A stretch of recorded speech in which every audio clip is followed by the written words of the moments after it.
right, good morning. Good morning, good morning. So we are just about to the tip of Florida. That camera facing forward off in the distance is the last little point. If you look on a map, there's like three half moon kind of things, and that's that point. We are heading to Marathon. So far, our issue with the electrical seems to be okay. We got the generator running. I got somebody bringing an alternator, a used one, because I couldn't get the new one in time. But I think it was on the boat. It should work until I can get the other one down here about Thursday. But this is the biggest part of the trip, crossing the Florida Bay. I think it's 20, 30 miles. For a while, you're outside of land. You don't see nothing. Winds are 10 to 15. Seas are 1 to 2 expected with the occasional 3. This is pretty this is okay here. I don't hope it doesn't grow up. Jules, what's up? Tony Simmons, good morning.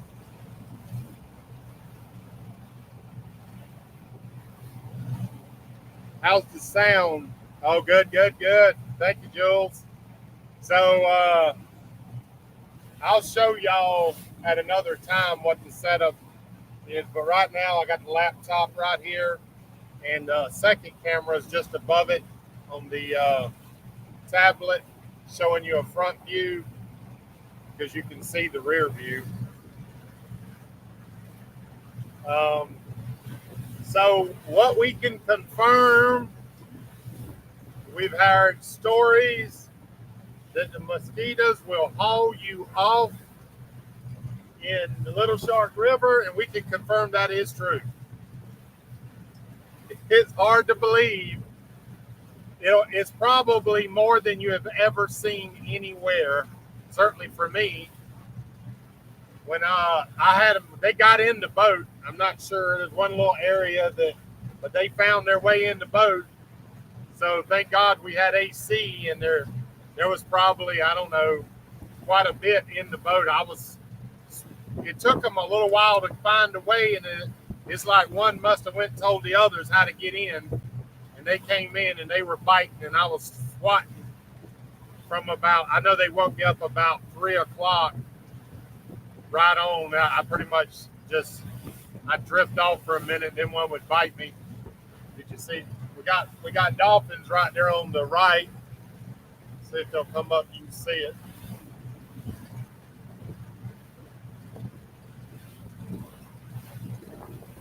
No, not so much.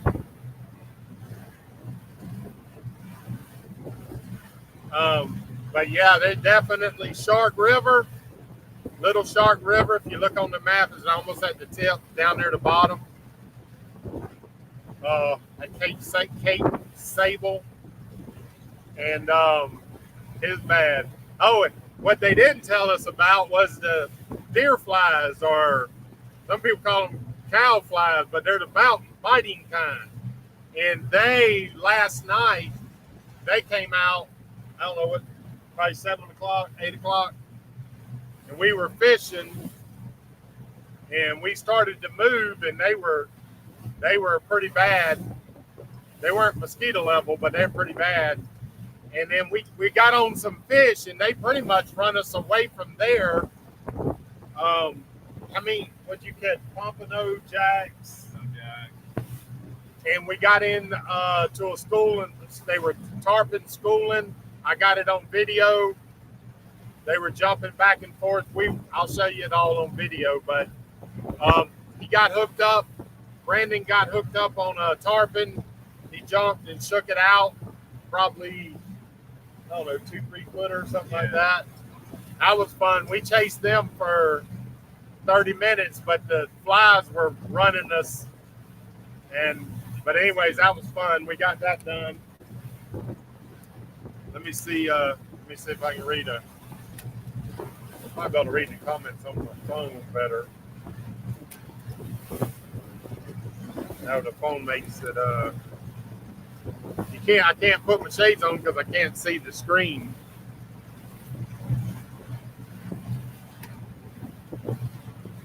Okay, Tony asked about the boat's running good. I am super impressed with it. What I'm very impressed with is I'm getting over 2 miles to the gallon. Bro, y'all know Good Times OG got 1 or less. And we are consistently getting over 2, running about 1,800, 1,900 RPMs, getting about 7, 8 mile an hour, depending on the seas like this. But yes, the oil was not the valve cover gaskets on a marine engine. Now, I kind of knew this, but I didn't or think of it, I should say, but I knew, but they have dipstick places on each side. Well, of course, I put the dipstick on one side, and actually, if I'd have thought about it, I should have put it on the other side. It'd have been easier for me, but that's where the oil ultimately was coming from, and we solved the problem. I put some tape around a bolt and stuck it in there. It ain't leaked a drop since. It's been holding good pressure. Of course, we watched it yesterday. If you missed it, when we were coming in, the alternator died on us. And I noticed the boat was running weird. But what scared the crap out of me is I looked down when the engine shut off from no electricity. I looked at the oil pressure and it was down like 20. And I thought, oh, Lord, I have ruined this freaking engine. But long story short, it was the alternator quit working, which we had a problem with it. And I tried to get one, but I even went to the auto parts store, but the one they had was the wrong one, and it was going to take too many days to get it. And, you know, we didn't want to sit and wait or we wouldn't have made it down here. So long story short, it gave out in the Little Shark River. It made it all the way to Little Shark River. The good Lord was with us again because it didn't give out until literally we were coming in the river. And it was pretty rough then. So that was really good.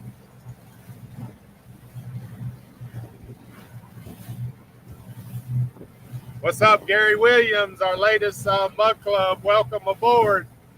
Guys, at night, before I go live, if you want to join the Mug Club, you can come in the room early and I can talk just with Mug Club. And then we'll do a live and they'll get just Mug Club videos. So go to michaeljsteen.com and join the Mug Club, support the channel. And there's other benefits to that. The sound is great, Gary says. That's good to know. Jules said it.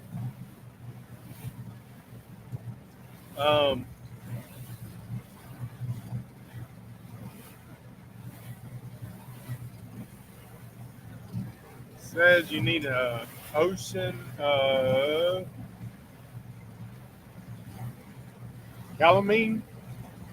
Lotion. Okay, calamine lotion. Yeah. We've been in the sun, but I usually get to a point. Hey, I got a long sleeve on. The only reason I put on a long sleeve is the mosquitoes. And I didn't know how bad they were when I first came out. I thought, you know, there's something in here. It's probably going to be something out. There's a boat or something, ain't it? And I said, well, let me just slip this shirt on. Thank God I did. Dude, when I say bad, I'm talking cover your face just immediately. They're everywhere, all over you. You just have to work through it. That would be terrible if you got stuck in there without an AC. I mean, you couldn't deal with it. Teresa Turner, what's going on? Good to see you. Yeah, thank you. Yeah, I'll tell you, the channel's called Good Times Adventures because I've always been an adventurous personality, and stuff always seems to happen to me at the police department. They used to call me a you-know-what magnet because stuff just happens, but I can deal with about anything. And you work through it. I was telling Brandon, these trips, honestly, if the trip goes perfect, it won't be as memorable. But whenever you having issues and you work through them, you'll sit and recall them for years to come. Brian, what's up? Don't know if it's Brian or Dale. Looks good. Yep. So we are FYI that we're at Cape Sable, which is the very tip of Florida. And if you look on a map, you can this tip that you see coming up, I'm pretty sure you can see it, is that last little jet out, and then it goes around the corner. And then that's it. And then it's Florida Bay crossing to Marathon to the Florida Keys. Hopefully, if it stays no worse than this, we'll be good. But so far, it's built up every time. By noon, it's 15, and it's running 2 to 3s is what it's been doing. So hopefully, it stays a little calmer. Of course, as you approach the Florida Keys, it calms down a little bit.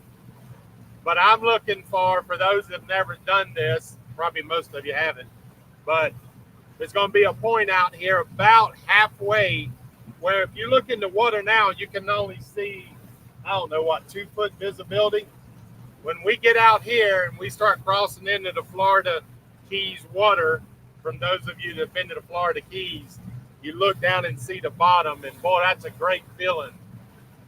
It's a great feeling, and this trip, we started in Charlotte Harbor, and it's a good little trip to get down here without, and of course, this is a new to me boat, and things happen, and I'm working through them, and then eventually she'll be in good shape. These problems I'm dealing with, but yeah, let's see. What's up, Jay Hen? Good to see you. Okay, yeah, the audio. So I got the laptop out here in front, and that's what you're hearing. And we'll even work on that. I cannot find the mic my daughter bought for me. Courtney bought it because she would listen to me doing my live streams, and they weren't too good quality. And so I got a mic somewhere. I'm going to eventually have a mic, and then it'll probably be way even better.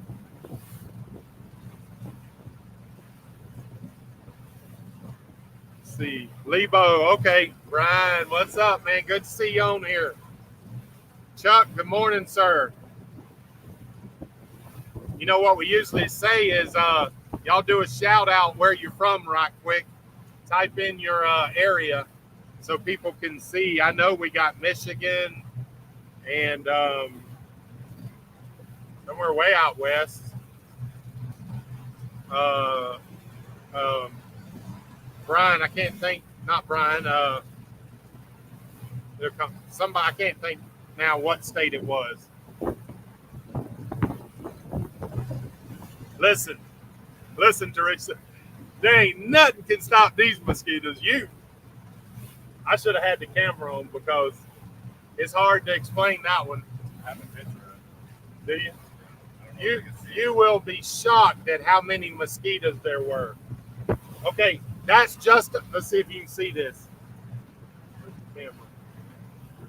Those are just on the back deck. All them black, that's all black is mosquitoes. I'll put it up during the video. Got some fishermen out there.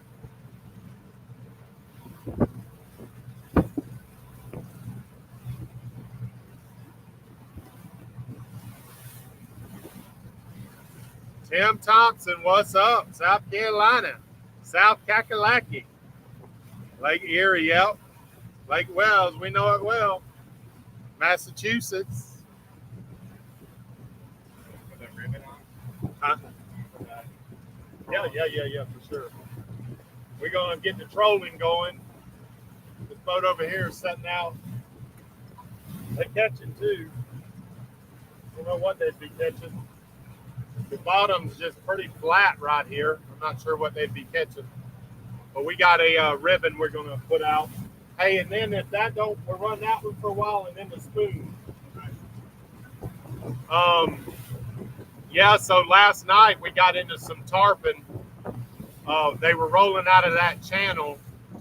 And speaking of, there was a boat, the two boats coming in. And if you look on the Shark River, Little Shark River on the map, there is nothing. It's Everglades all the way back for a long ways. And there was two boats going up there somewhere. And it was probably 30 minutes before dark. Seas are building up a little bit. That was a little bumpy. And I was thinking to myself, that's pretty foolish, guys. If you freaking break down, man, that would be bad.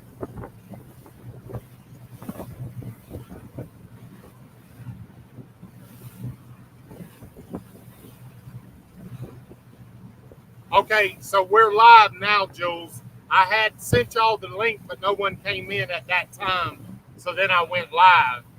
A lot of these people, FYI, if you join the Mug Club, I send out a link ahead of time, and they come in, and like last night, we were chatting, and I was telling them about the events of the day, and then I go live.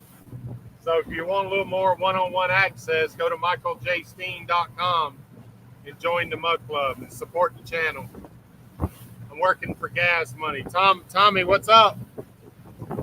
Oh, that's Thomas. What's up, buddy? That's my little fisherman buddy. You should have been down here, Thomas. You would have been loving it. Little Shark River is the spot to go fishing. You could fish right there. Just stay there and fish. I guess that's probably the most fish I've seen in one place, like the busting all around the boat. We were at one point over by the bank, and they're busting all around the boat. We're throwing top waters, getting hooked up. Man, that was only problem is, staying in there is tough. So I wanted to get underway, and I came out. It was pretty much still dark. We wanted to get underway and beat some of this wind building, but looks like it was already building. So it's already white. It's already white capping.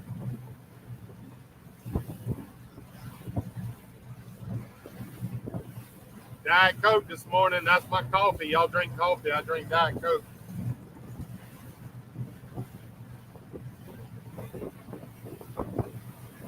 So our goal today is to make marathon. I may, just depending, I'm not sure whether I catch a ball, a anchor ball in Boot Key Harbor. For those who don't know what that is, you'll see they've had big balls floating. They're anchored to the ground, and you go up to them and hook on to them. Most people have dinghies, and I don't have a dinghy on this boat. So if I do that, I have to drive into the city marina, pay for it, and then I get a ball. I like to stay on the hook. It's supposed to be pretty windy, though, and that harbor is very protected. There are some places that you can drop the hook in the mud, they say. There's some muddy areas, and I might just do that. But if there's a little marina, if you look in Boot Key Harbor coming in, there is a marina on the left. There's two of them, Burdine and Poncho's Fuel Dock, that in 2019 when I done the trip down here, well, there was some stories there in that trip, but I stayed at Poncho Fuel Dock for a month. It runs around, make sure we don't run aground, that would be bad. It runs around $1,500 down here in the Keys. Everything, is expensive, but to be in the marina. But then you have water and electric, but I got a generator, so I sleep for, let's say, 2 gallons a night. Let's call it $10 a night.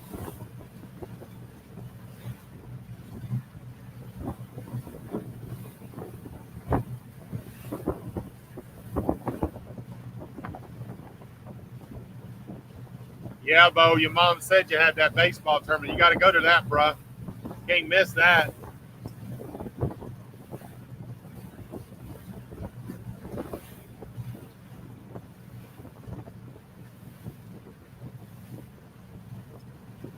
Let's see. So they don't, yeah, y'all know. Well, I'm seeing everybody in the comments, and you're on the chat.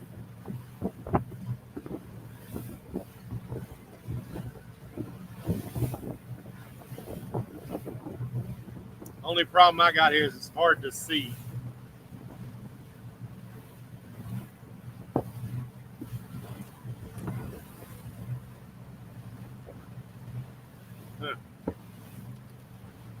Low ready. Good morning, Cap. Good morning.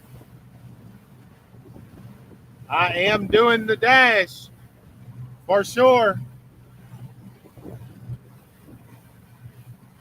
So for those that are new to the channel, last season, and I'm working on some stuff about that, but we call it doing the dash, and I'm sure most of you have heard the story of on your headstone, there's a born date and there's a death date, and in the middle is the dash. And doing the dash is living it to the extreme, and I try to do that. I tell you, y'all know I got sick back in 21, about died, and the good Lord healed me. And boy, I've been on fire ever since in more ways than one. But I'll tell you this, you don't have forever. Everybody thinks they do, and you don't. So if you're wanting to do something that's bucket list, you got to get out and do the dash, because otherwise, and I say video it. If you're going to do it, video it. Share it with the world.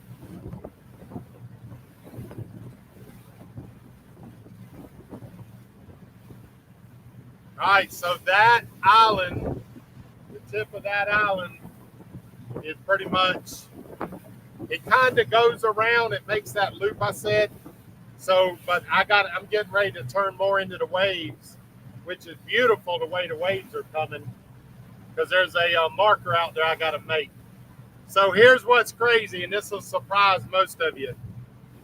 I'm running in 9 foot of water. Out there is probably, I'm talking a mile is only 12 foot of water. It's very shallow here. You got to constantly be looking so you don't run aground, because you can run aground very easy. We walked the puppies on a point just like this morning. It's kind of nice because it drops off real fast. So I can take the boat right up to it sideways, step off the back into about knee-deep water, and let the puppies walk. We walked them early, and they went all yesterday without going to the bathroom. I felt like a bad dad. But that, where we were, I got to start turning. Where we were, this is going to cause us to get some water in the boat. When we're going like this, we're still, let me see. I think that island is my point. Shows there should be a marker right here, and there's not.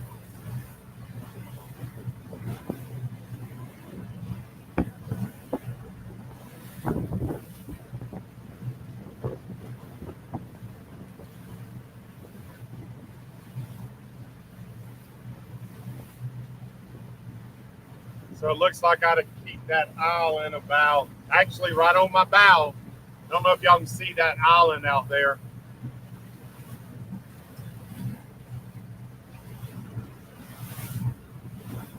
I got to keep that on my bow.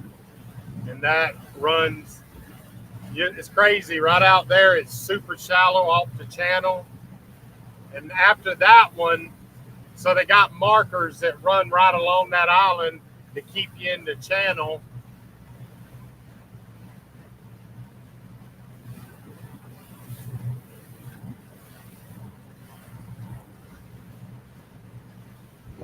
Oh, wait a minute. No, I don't think I can go straight that way. Stand by.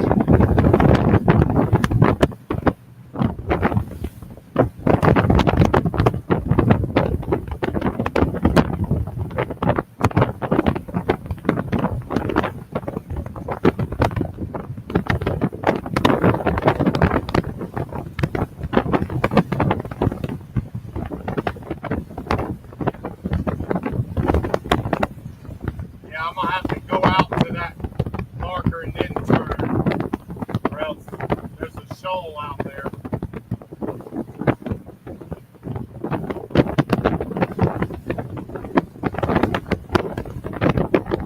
Morning, Matt.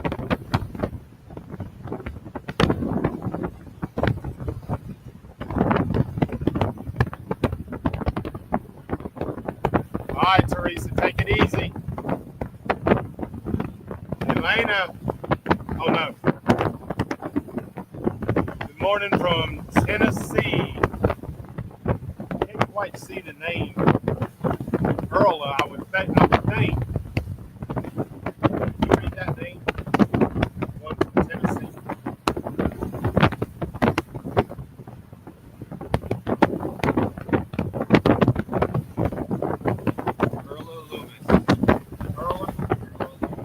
Hello, Earl. I don't recognize you. What is it? Oh, look at the dolphins right on the bow.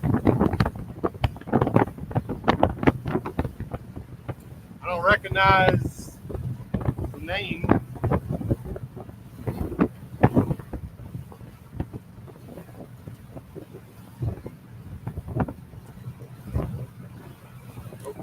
So I don't know if y'all can see it.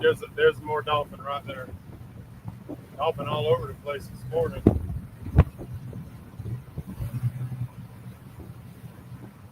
So y'all see that boat out there? There's a big pole with some marker. It's a red marker.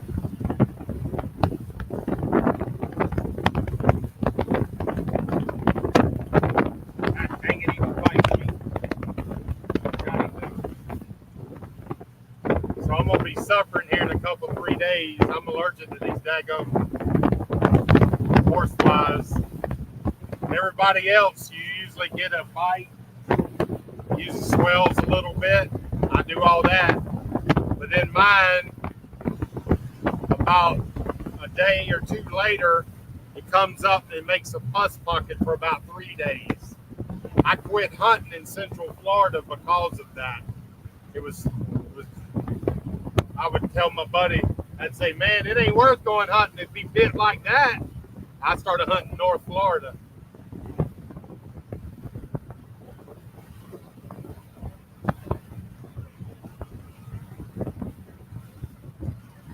So the plan is, hopefully we make marathon today. We'll make it. God willing, we'll make it. But going into Booty Harbor, stay there, somewhere about there. And then it's about, what did I say? I think it's about 40 miles, 46 miles up to Isla Mirada. I got to be up there by Wednesday-ish. Got some friends coming. They're gonna stay at a motel, but we'll go out to the light snorkel around there. Of course, you're gonna see that's Florida Keys is absolutely gorgeous if you've never seen it. Matter of fact, they never seen it. I think they're from New York. They go to our church, and I told them, Emily, I said, you had never seen the Florida Keys, you've got to come down. So they'll come down for a couple of days and experience it. I like showing people stuff like this and never seen it before. And the Florida Keys, I'm about to close that window if that keeps up.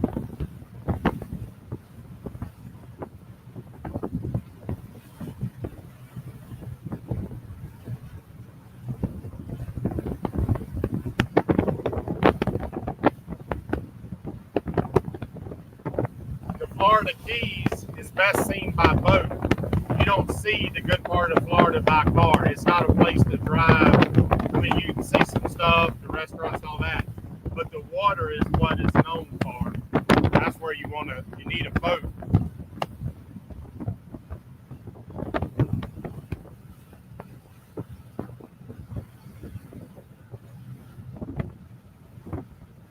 Yes, sir, Tony, I do.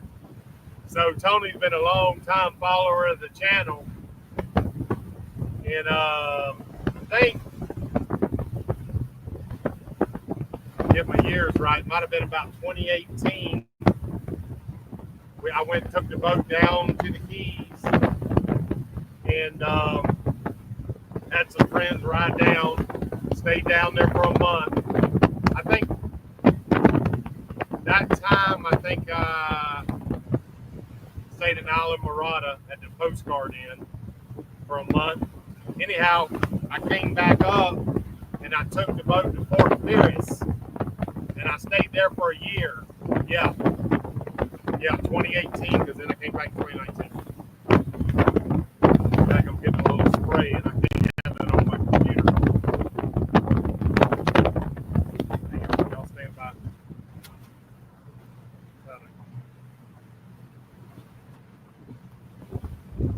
Do that.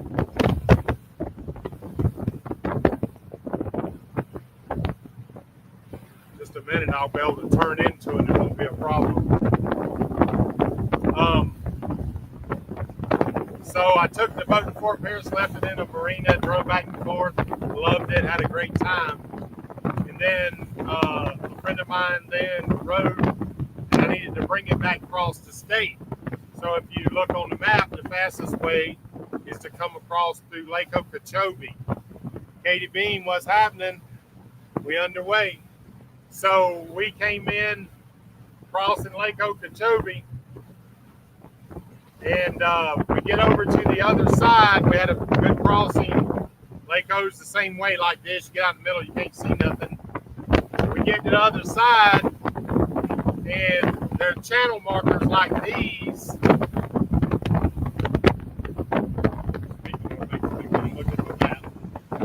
Channel markers like these, channel markers out here. I cut. There was the channel showed going down, turning and going, but it showed like it was 10 feet deep out off the channel. So I decided, hey, I'm going to take a little shortcut. I'm going to cut across to the channel there from one channel to the other. Oh, yeah, bad idea. I hit rocks. The whole boat lifted up when we went over them. Tore up 2 rocks. Oh my gosh, you talking about a sick feeling? You talking about a sick feeling when you hit rocks in a big boat? Now that was in a 32-foot harbor fly bridge, very 16,000-pound boat. Oh my gosh, I was sick. But believe it or not, it ran. We could only run about 2-3 miles an hour. Made it all the way back to Tampa. What a disaster. So when Tony said, do you still got the prop? That's what he's talking about. I have that prop to remind me. Hanging in my studio back at home in Lake Wells.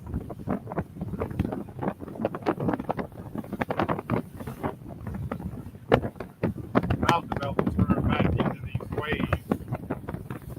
Like the prop being down.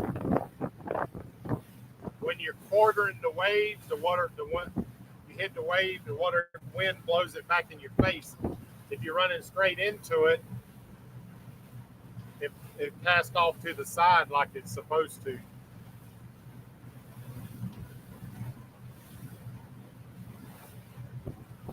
Oh, cool, Tony. Okay, you know I got number 2, and I am working on number 3. I need to, hey, send me an email, if you will, if you're interested, at mike@michaeljsteen.com, and I'm getting ready. I've already written 3 chapters of book 3, and I'm gonna have a book club for that, for ideas and stuff. So shoot me an email, and I'll put you in that. I'll be talking about that real soon. Part of the reason to come to the Keys is it's obviously book 3 is set here in the Keys, and then starts on the loop. So I'm getting ready to start on that. So that, if you're interested, you can be in there and give ideas, and it'll end up in the book. There's a boat out here fishing on that. I guess that's a green marker. That's probably trash.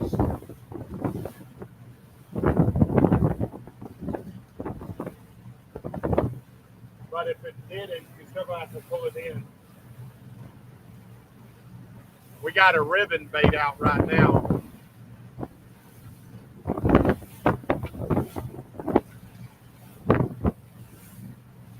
It's getting a little bumpier as expected.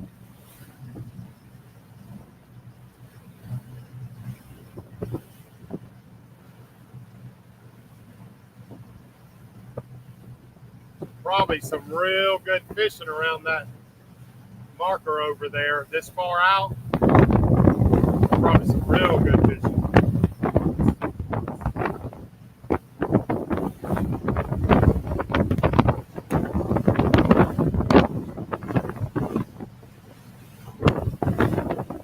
For those coming in later,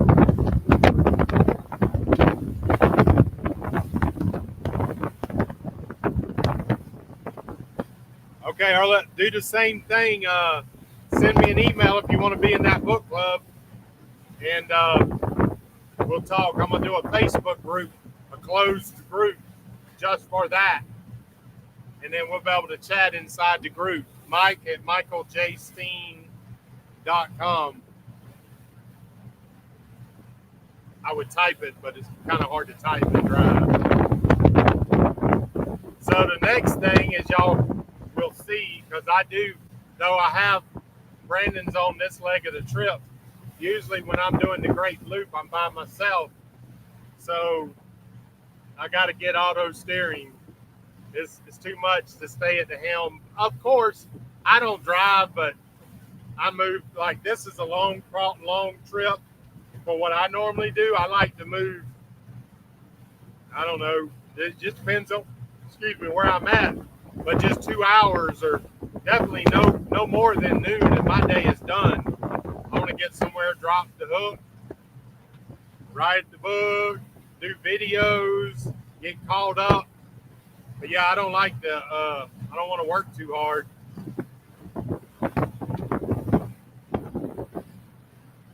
It never is, to me, the destination. It's the journey, and some people just go hard, and they want to get to the wherever their destination is, and then you're missing everything you're passing. And that's true in life in so many ways. People are running to a destination, and they don't realize the fun is in the journey. It always is.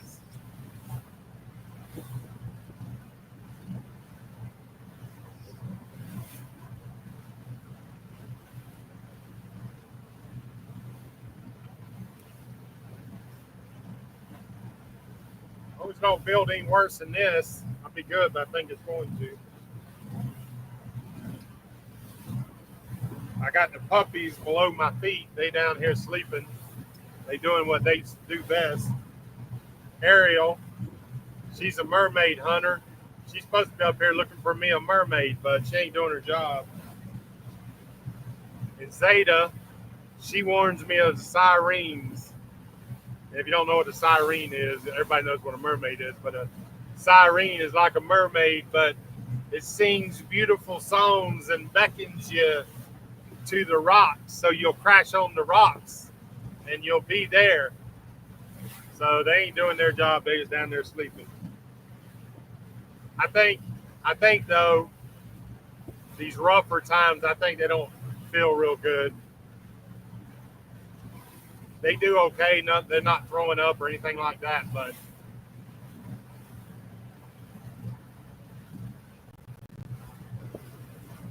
I have to check, make sure they got water in their bowl.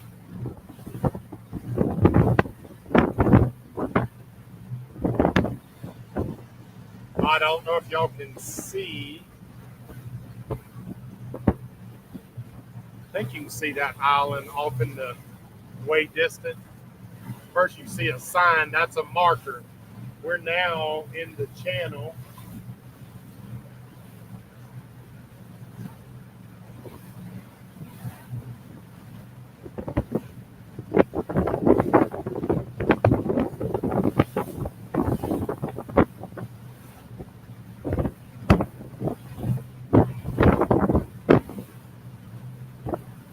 That's right. Look at that wrong marker. Yeah, that's it.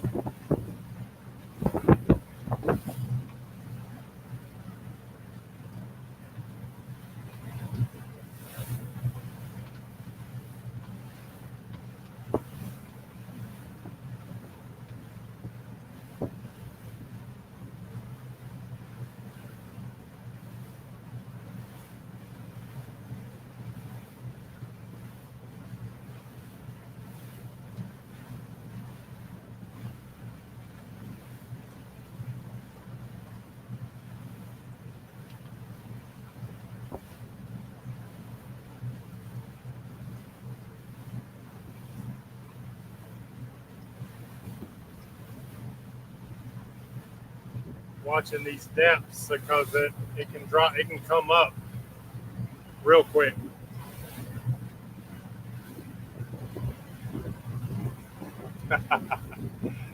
Yeah, it did. And I kind of wish now I hadn't put that in there. I'm thinking about going back changing it. Yeah, I think I'm gonna go back and change that. Take some of the more saucier stuff out of there.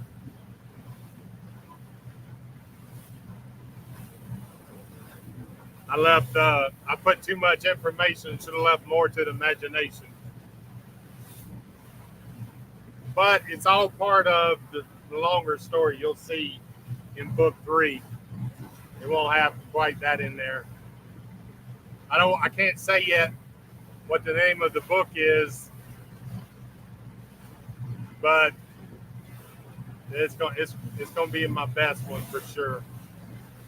It's set in the Florida Keys. It starts there and goes on the loop, so it's gonna be really good.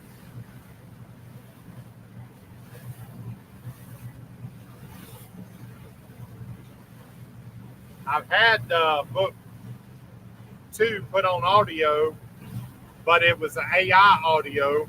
I don't love it, but I'm trying to figure out how I can get it downloaded so I can share it where people can listen to it anyways on YouTube.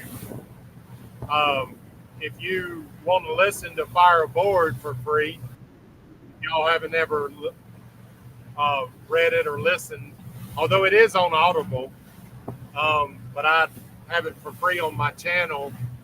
If you search my videos, Fire Aboard, it's in there.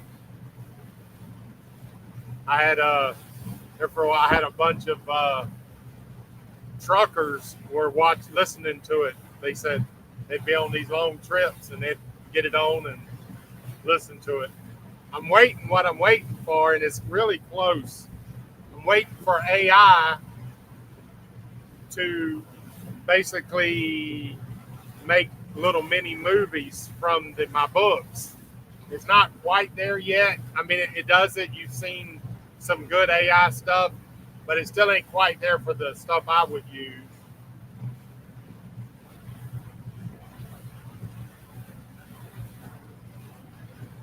So far, so good.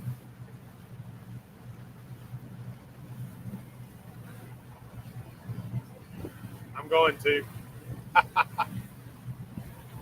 Yep, I'm going to.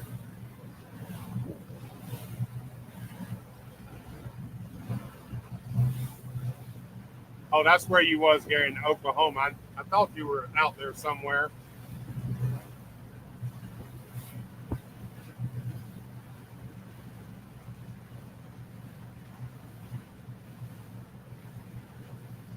Good to hear that.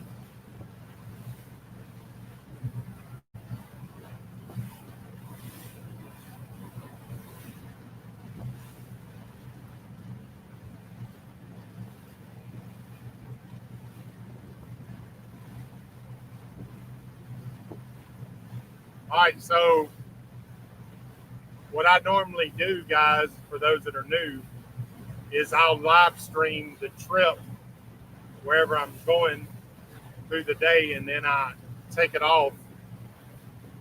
I go down when we get pretty much where we're going, and then later that evening I try to do a Mug Club live.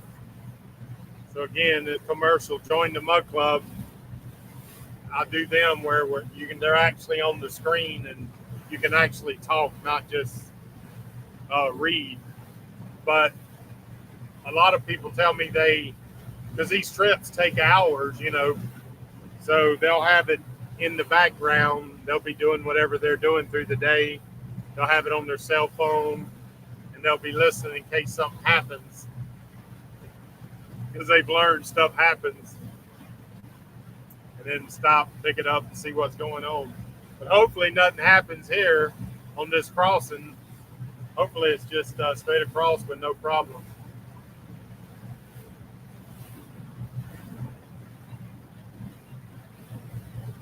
We'll try to do something here real quick.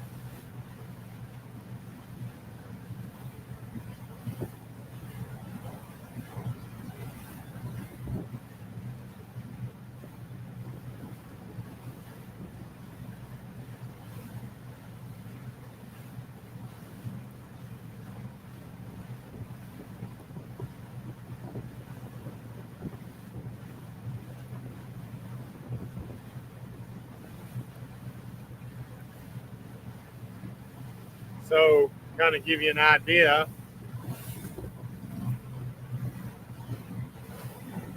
Yep. We are now skirting right here. See all this? That's very shallow. We've come off, that was the tip, and we're skirting this right here. And we're heading straight and going to Marathon. I think that's it. I can't quite see because it's so sunny. Right there, Boot Key Harbor is where we're headed to. See how easy this thing gets on?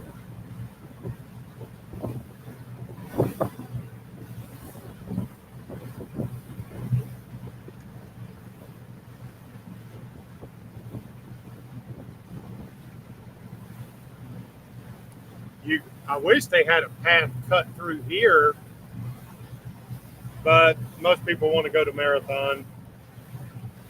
Hop over here to Marathon, and then you skirt the islands. You can go on the back side or on the outside, depending on which way the wind's. That's what's so cool about it. Depending on which way the wind is coming, you're good.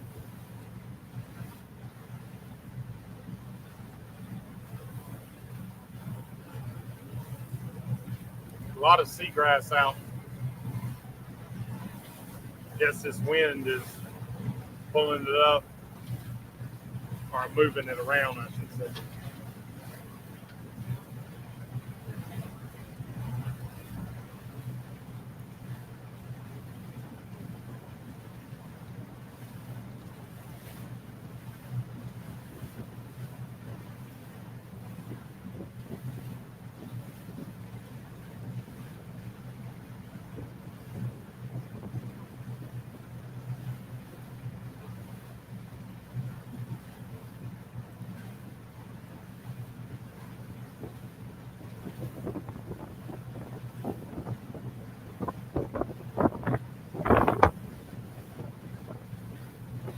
Y'all, if you can, hit the thumbs up. I'll put that on the screen there.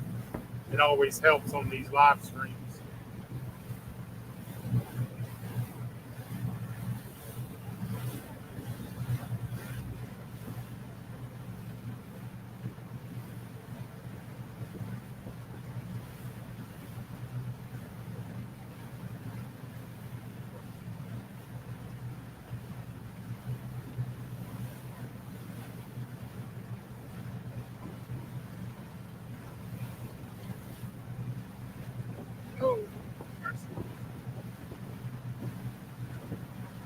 So as you can see, it's a lot of this.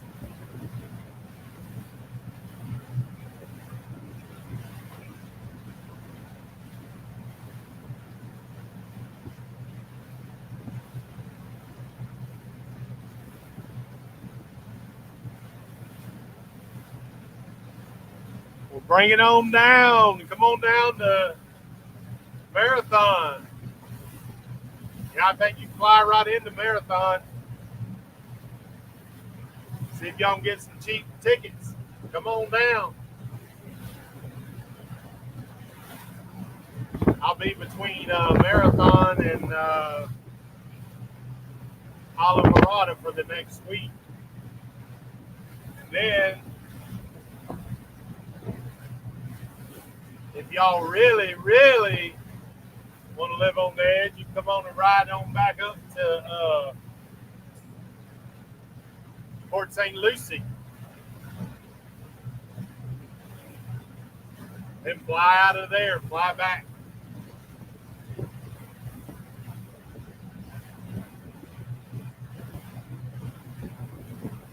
Nothing like living on the edge.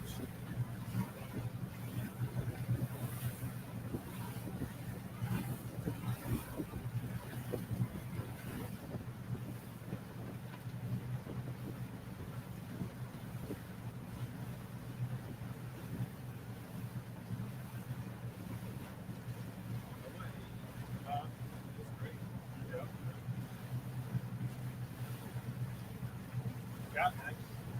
A little better, man.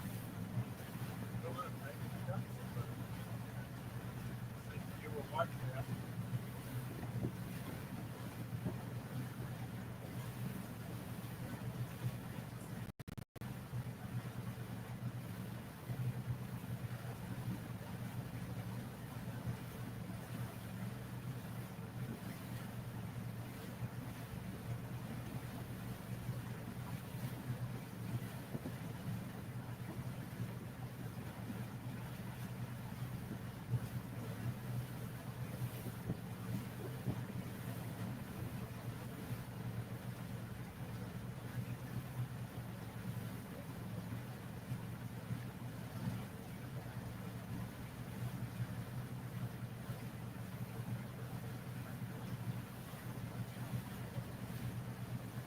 Y'all let me know how the audio is from here. If you can hear me.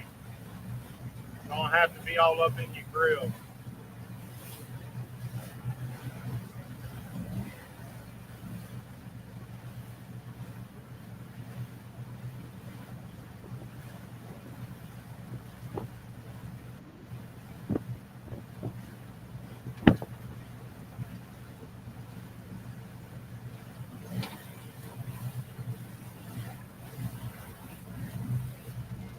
Come on, don't be scared. There you go. There you go. That couldn't go. It ain't steady running. Let's try it.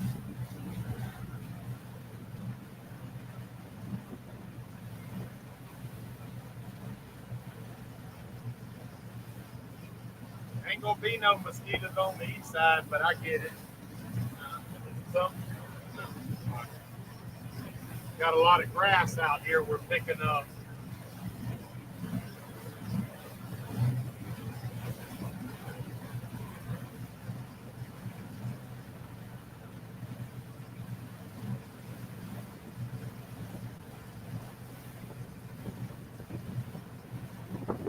I don't know if turning on this phone gives feedback.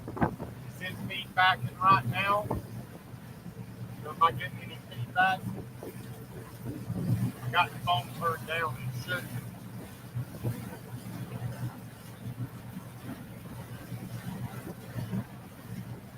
Makes all the difference having the laptop out here. All the difference in the world.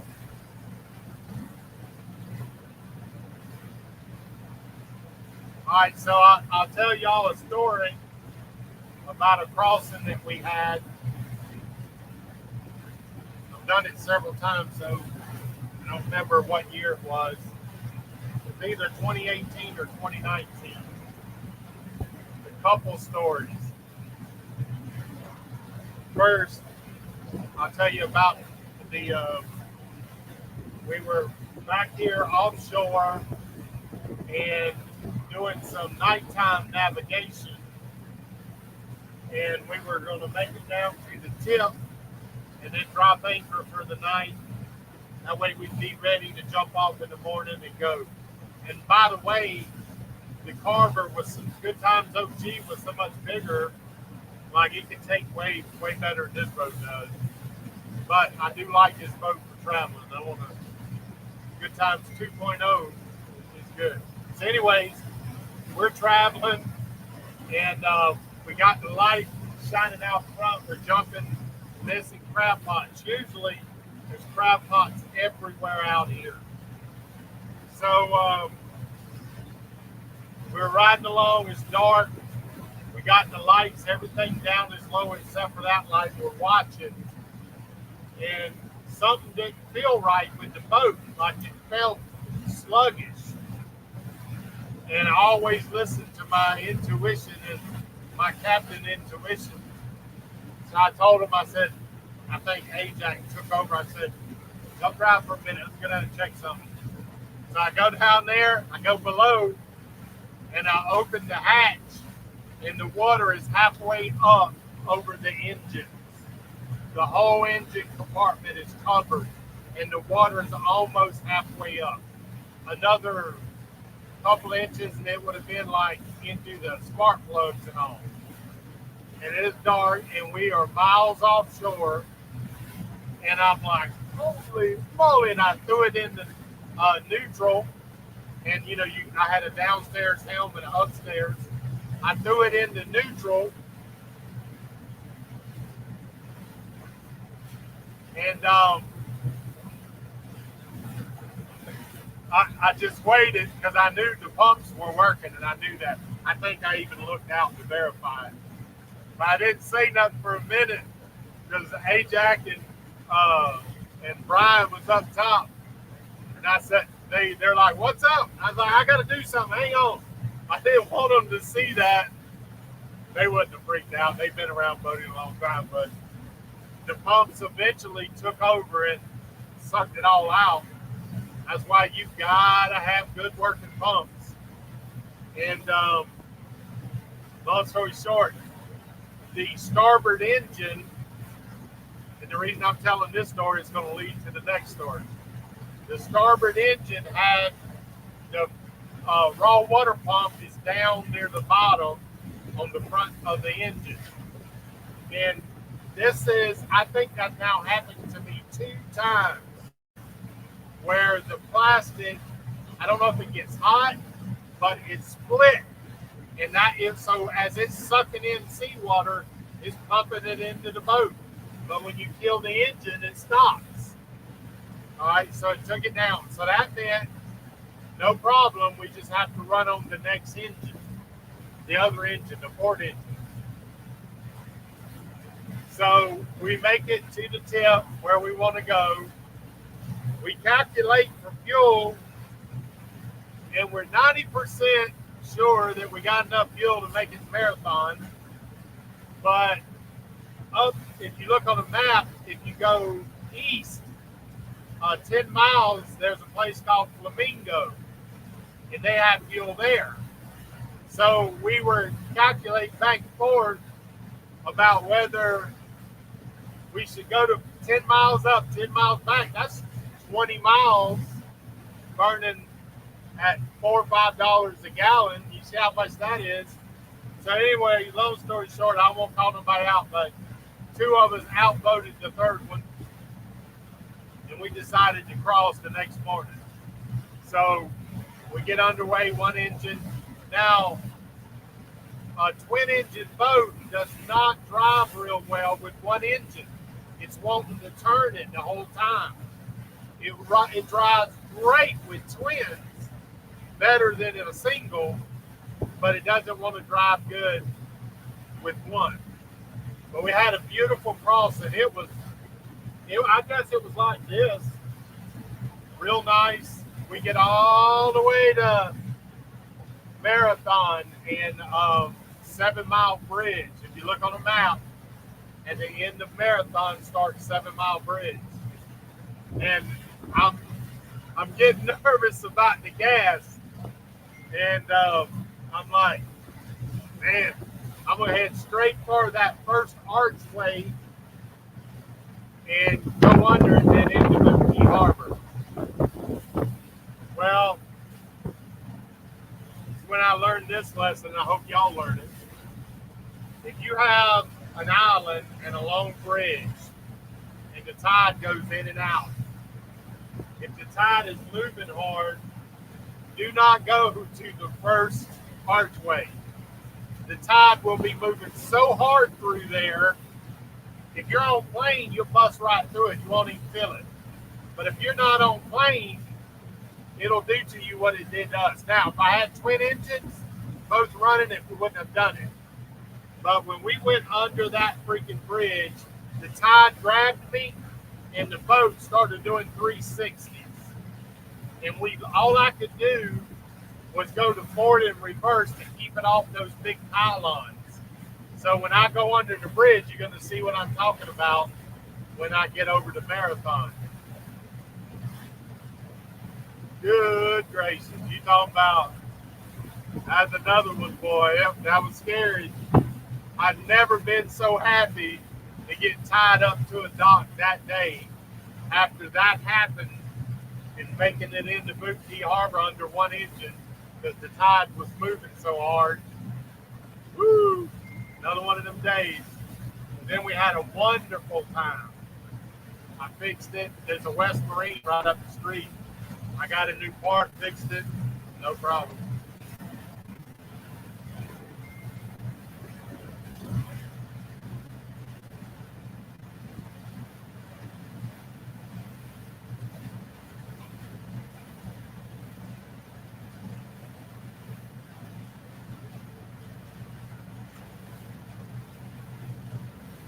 Now I think I can map it.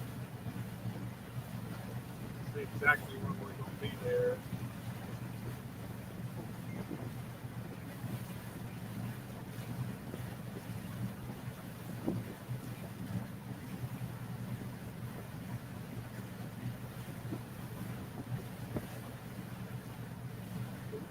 Harbor.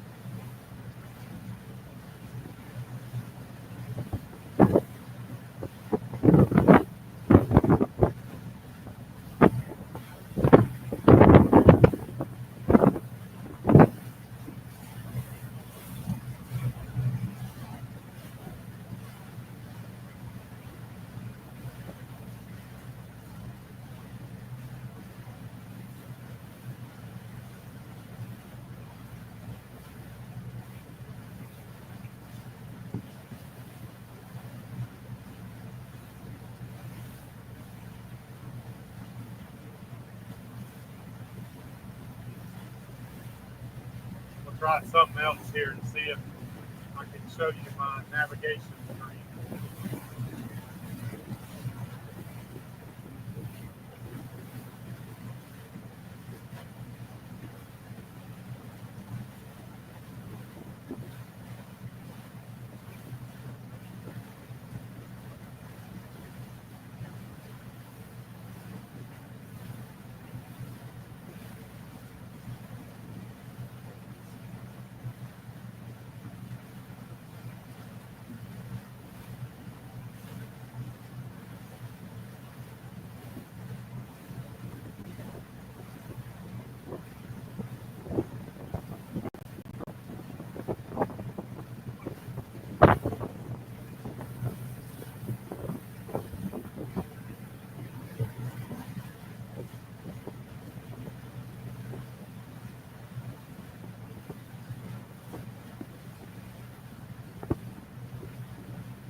Right, there we go.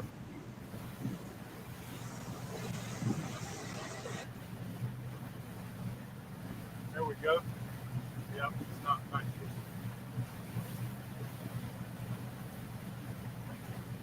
Get an idea of what I'm looking at.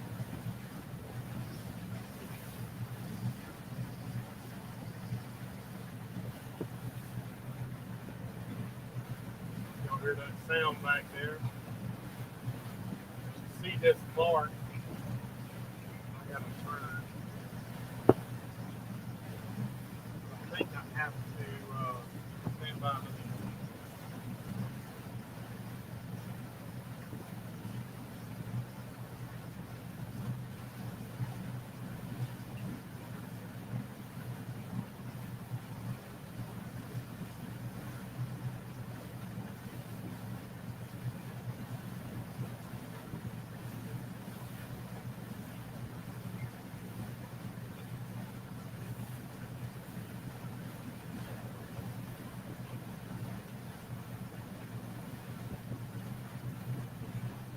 Yeah, I guess I can turn directly to it.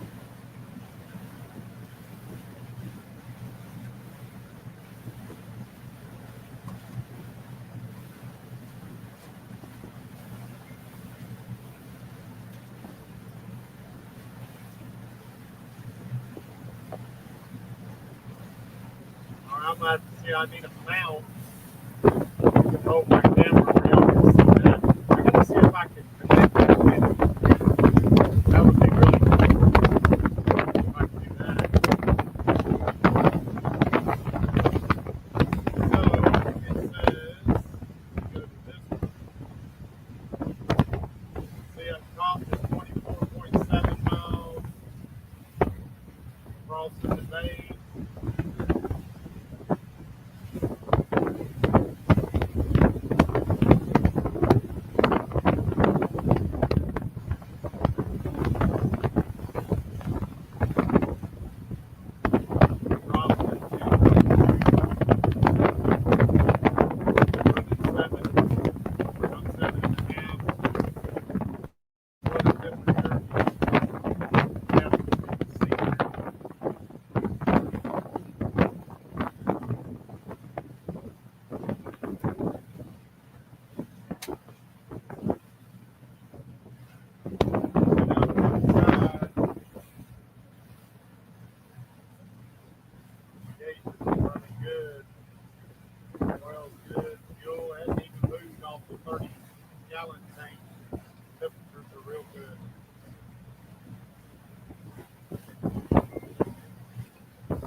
a little bit. We watch. The next day, something happens. When we get to the beautiful water, I'm gonna slow down so y'all can hear it. Show it over the side. Thanks, Matt.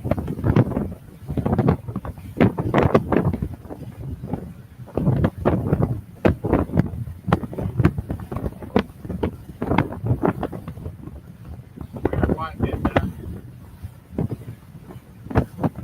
What's that? He said it got windy and then it stopped. Well, just a minute ago I turned. We're kind of bordering the waves now. We're not going straight into it. Earlier we were running straight into it. But that'll make for a longer trip.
know if it's the weight.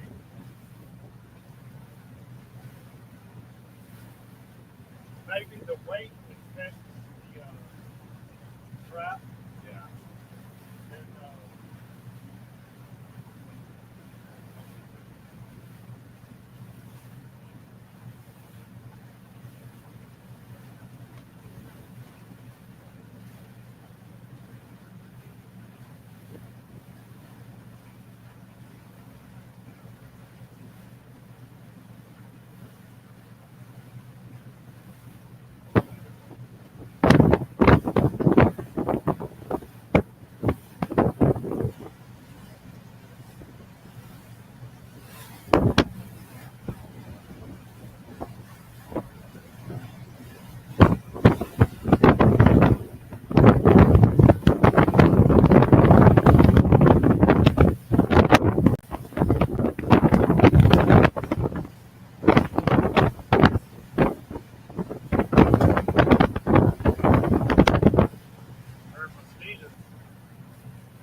like a crack pipe. Oh, that doesn't open the end of the dam. No, that's one.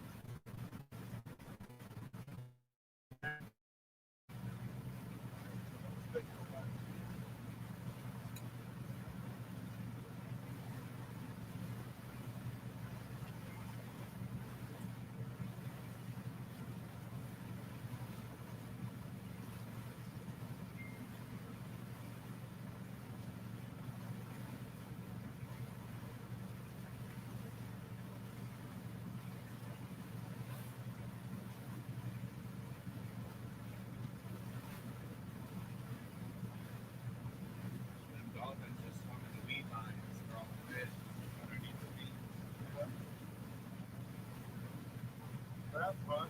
That's fun. Start picking up.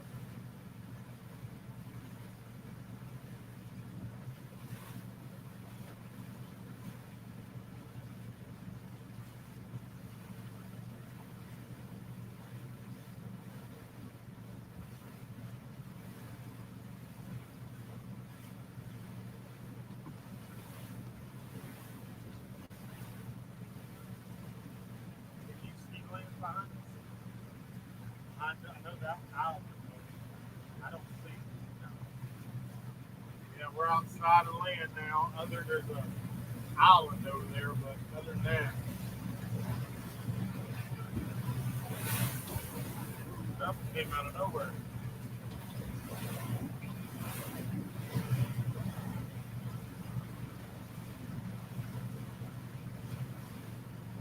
Probably a bit rougher up there, but that just be the angle that we're looking at. Yeah, see, it don't look bad there, and it don't look bad over there, but could be the sun is lighting it up too.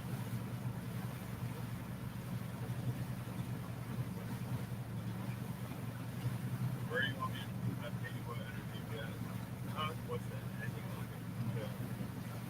The location to meet us. Oh,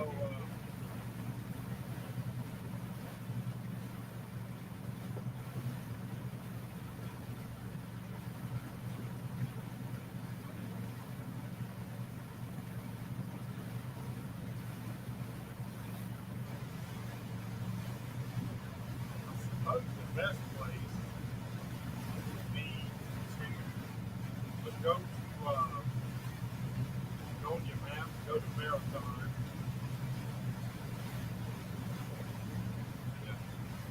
and go to the end where 7 Mile Bridge is, the southernmost tip of the Marathon. Yep.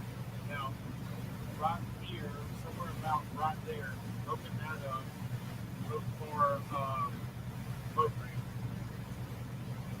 Might need a good one real quick. I'll probably show it right there.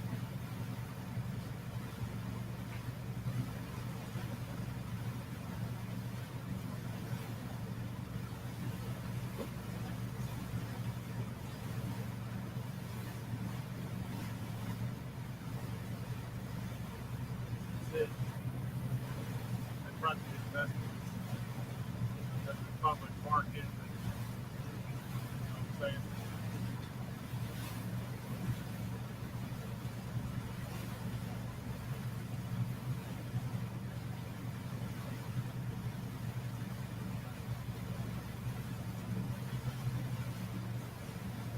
Yep. Or you can not here on this one. What are you going to say, Martha? I don't know. I don't know if I may even not go to one. I may just stay right there near the boat ramp. I got to see what the docks at the boat ramp.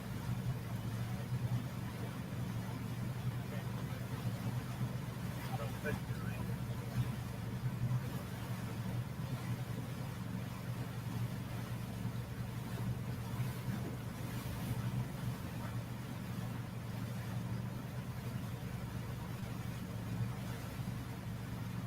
Once I get over there, get an anchor drop, I can determine what marina to go to. See, I'm assuming outside, it's going to be a lot less windy. It'll be like a flat calm. Um,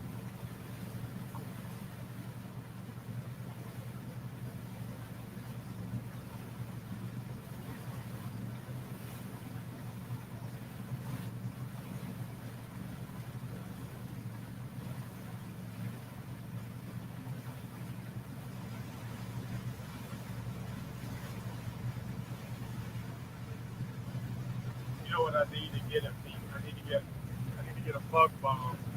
It'll kill all the mosquitoes in that room. Anything else in there?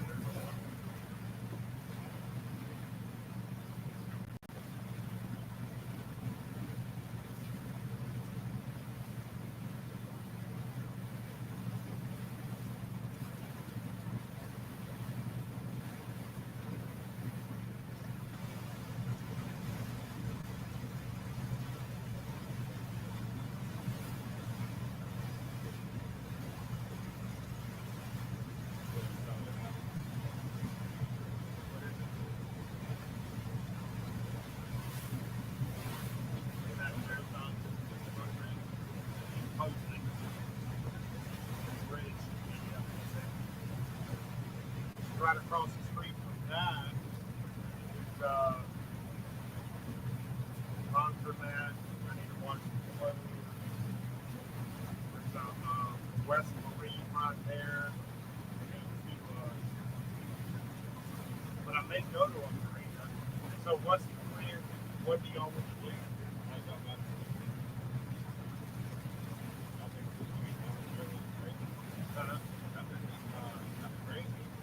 How long will y'all be here? Or how long will y'all drive for leaving? I don't know how to get it there. It's got to be all the things I'm going to get there after. Yeah, because it's showing like 1 o'clock. Wow.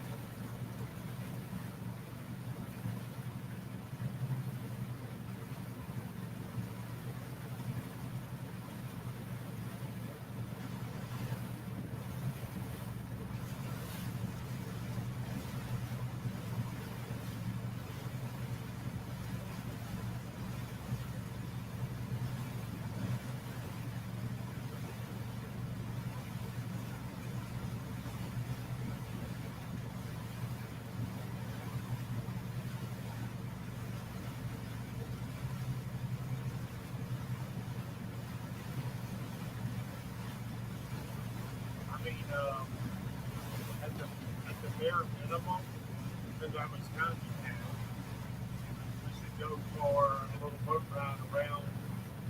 You can pick them up there. You go around 7 Mile Bridge into Bootsy Harbor, circle the island there, come out the back at the back side of the little place, the little beach there. You get off the boat, you know, but it's close. It'll be close. And I may stay at one of those marinas, and I don't know.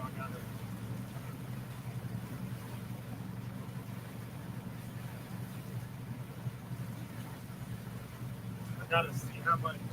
Now, there's one marina girl that I didn't call yesterday. It's inside Bootsy Harbor. If it's cheap enough, I'll go there, spend the night, like wash clothes, whatever. I want to though, while y'all are here, get a quick ride.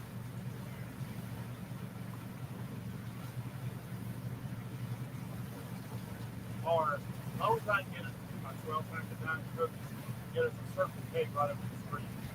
And I don't want to run out of Diet Coke, but I got plenty of food and everything else. I'll just go and pick up. Oh, that'd be good, yeah. Yeah, other than that, I can be on the hook if I need to be. I don't have to wash clothes.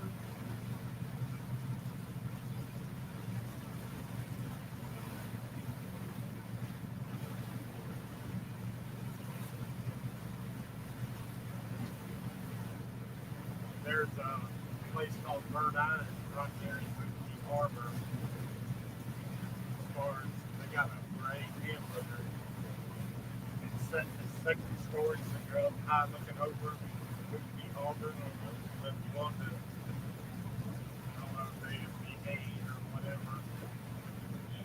especially after a long trip, if you want to go get you a hamburger or something, and uncooked. I don't necessarily. I got smoked burgers. We do it on the grill too. So keep the guys on fresh pork again. You guys want to eat?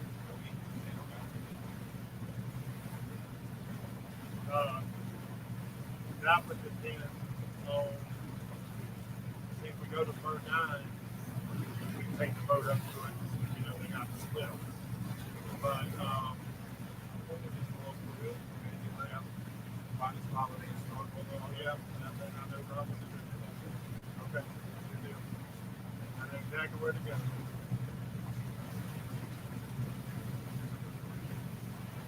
Always the ocean. Always the ocean side's not working for this. Should be big rollers. And you'll kind of get to see Liberty Harbor and then the Sisters Creek. The creek, you look on there, going out to the ocean is Sisters Creek, Sisters Rock, and then right off as we come out of that little area, to the right is the little snorkeling area. And then don't worry about pick up your guys. Well practicing. If they got 24s, but don't tell her don't go to something special. Someplace. The only place I know is different Walmart. Yes, we've too much to go with. So 12 packs of mine. Picking you up that boat, man. Gotta do a little kind of spot.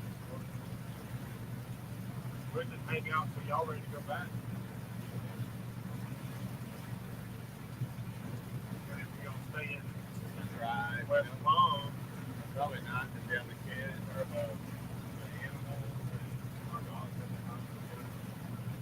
My mom could probably do that. We got to play by you. yep. We both need to you sort of make a general plan, but Yeah. play it by ear. They just can't up here to West Coast, probably not to be down.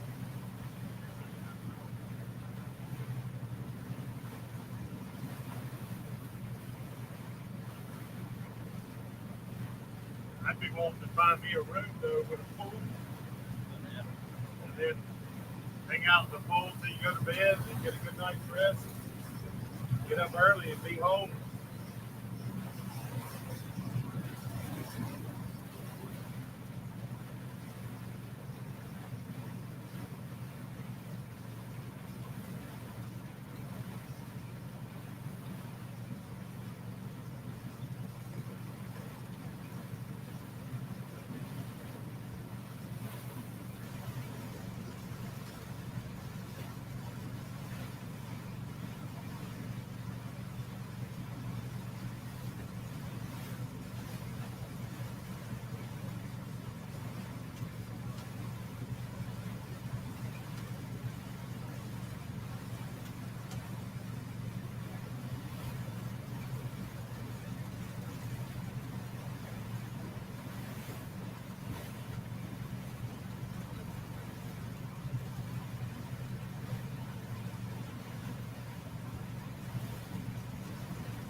Good morning, Tony Scott.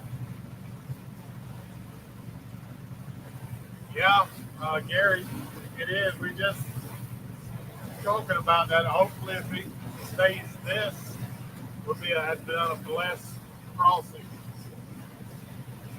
Yesterday, around 2 o'clock, the wind started picking up, and you got to start dodging thunderstorms. But to be honest with you, the storms were mostly inland because of the heating of the land. So I don't expect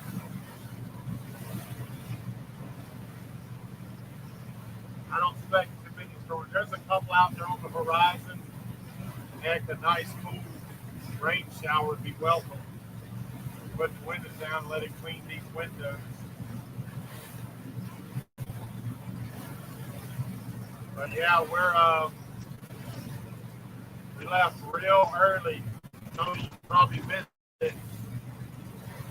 We can confirm that the stories of how bad the mosquitoes are in Little Shark River are definitely true.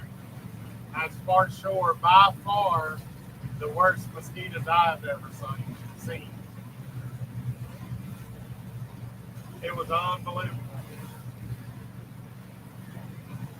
I didn't realize it until I opened that door. The door done pretty good as far as sealing. But there's a hole under the dash, and I think that's how they found their way in. And they were getting me from about 4 o'clock, 3:30 home. They were pretty much keeping me awake at night.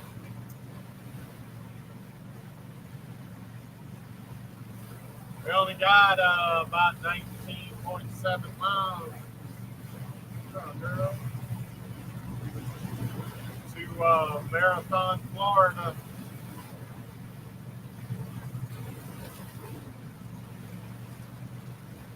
Good morning. Good morning, Blue. Yeah, so we're crossing the Florida Bay. Outside of land, you can't see anything. You be out in the middle. So y'all are my 911 if something happens.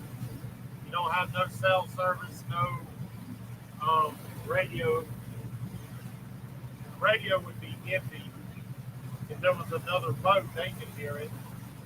But if something catastrophic happened, somebody have a pencil and paper, because I'd be calling out some numbers to you, our GPS location.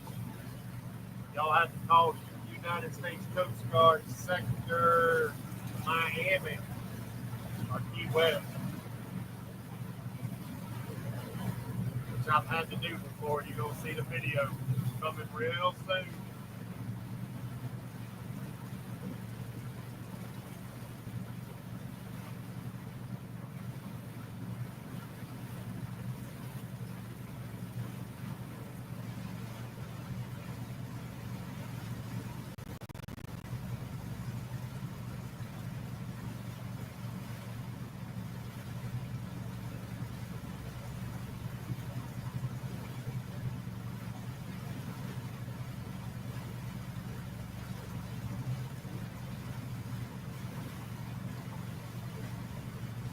Yeah, Blue, we got it fixed. What it ended up being, it was not the fan or valve cover, I should say. It was a hole in the motor, literally. But it's meant to be there. On the marine engines, they have valve stem holes on both sides. So if you have a twin engine, you can have it together, like in the old Carver OG. Well, I didn't realize it. And crazy enough, I had a little bit of oil coming out when I went to Tampa twice. I went to Fort DeSoto, and I had a little come out, but you expect it on a new motor, and you're gonna tighten something up and then fix it.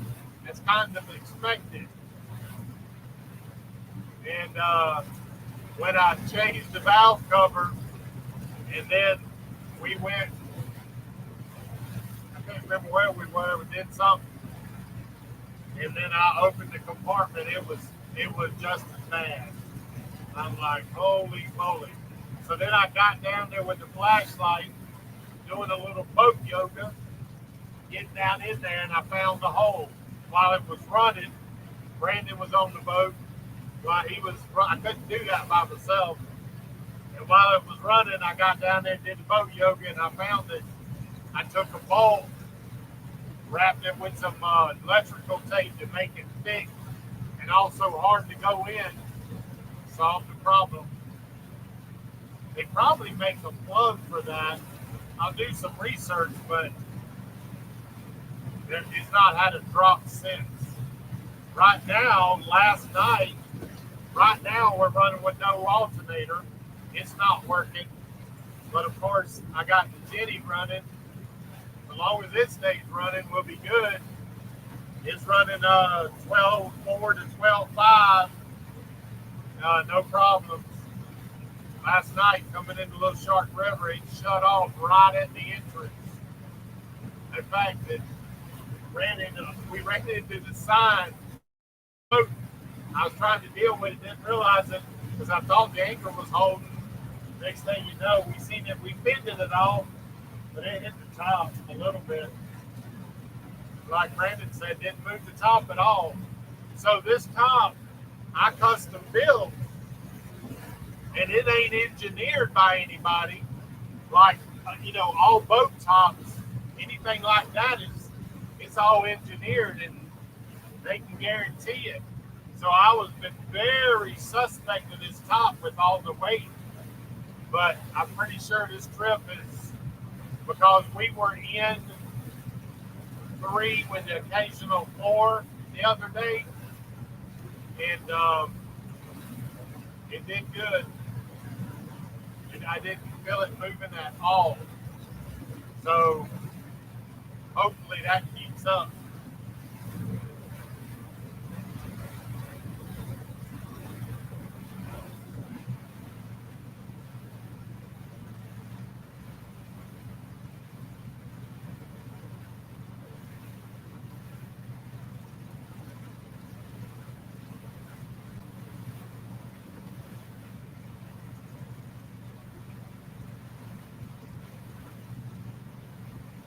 Oh yeah, for sure.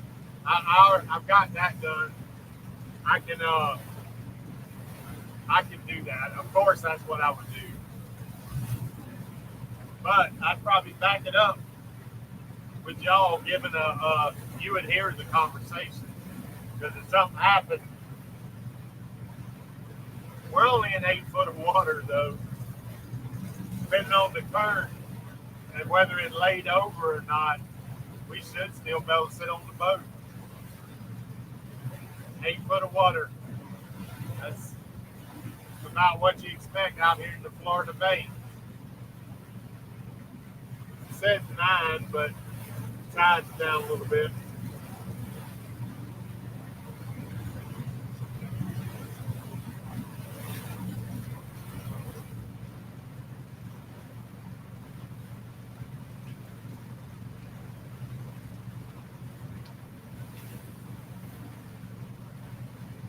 Got about 18.9 miles, somewhere around 12 or less. You start seeing the towers on the keys. You can't see the land yet, and by then the water should have changed. So here in a little bit, before too much longer, we're going to see the water change, and it's going to go aqua. I'll point it out when it happens. Oh, I'm going to have internet the whole time. I got Starlink on the roof. So, I'm not, oh yeah, Matt, Glenn BNC. That's what it is. I've got a VHF radio. So, of course, I would mayday on that to see, because that's the fastest way to get in the Coast Guard. But I got to tell you, if you're on the coast, 911 handles everything. They'll dispatch out the Coast Guard. They'll dispatch out oftentimes local sheriff or Marine Patrol. So I actually say if you're close to inland, you're probably better off to call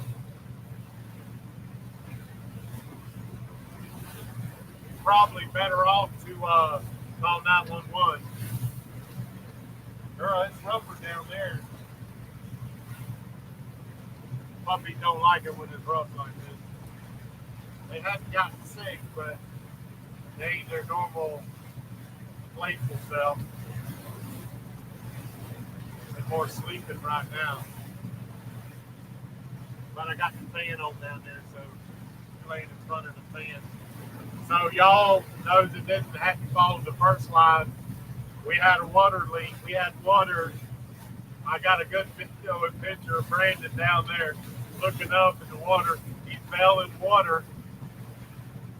We saw that. Had to stop, go. So apparently there it must be full of sand or something. I'll solve that too. But the water should go from the front of the boat to the back. And right now, the midship pump, it'll make it to the back. So I'm gonna figure that out. But the midship pump wouldn't work.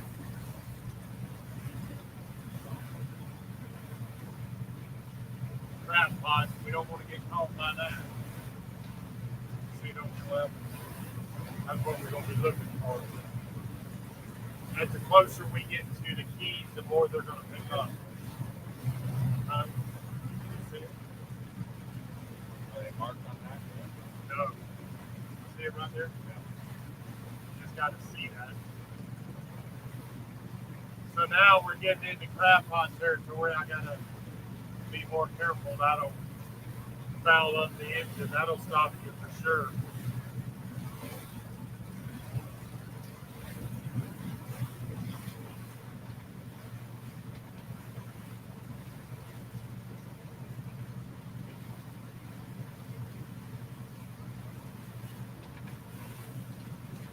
Hey, Jack, talking about hoping no fuel problem. Hey, I just told the story. You must have just got home doing the 360s going under the 7-mile bridge. I started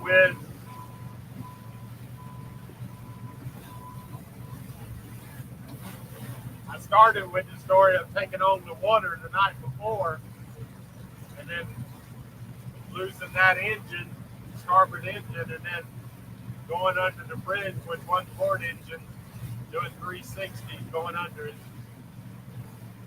That was something. Don't want to repeat that again. Once in a lifetime is enough of that.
Okay, Matt, I'll show that here in just a second. Guys, y'all have heard me talking about the Mug Club. I'm going to put up a link right here. That's a link to it. If you want to join, there's benefits to it. One of which, you can be following real time on Life 360.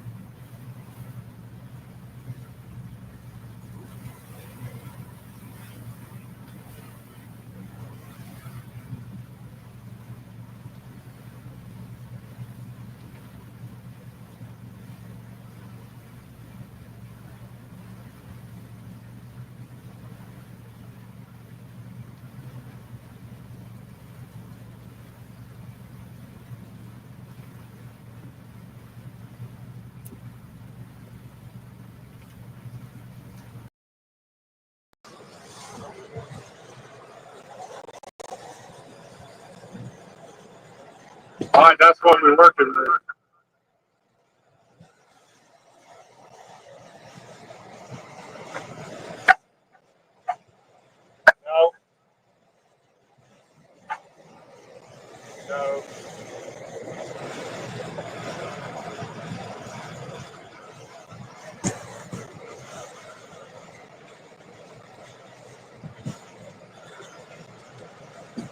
got to get a can, something to hold this.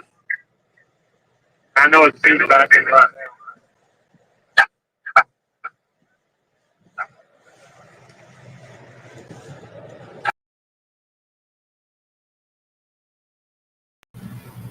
They think there's another dog on here. Maybe they're warning me about a mermaid. I need to keep my eyes open. I figure I love the water so much, I just need to marry a mermaid. That's what my puppies are for. Ariel's a mermaid hunter. Zeta's a siren warner.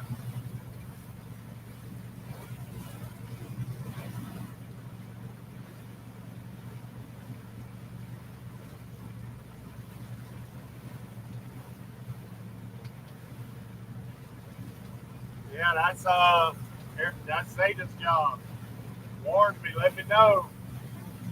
Hey, apparently I needed her back in Okeechobee. I'm gonna blame the rock incident on that.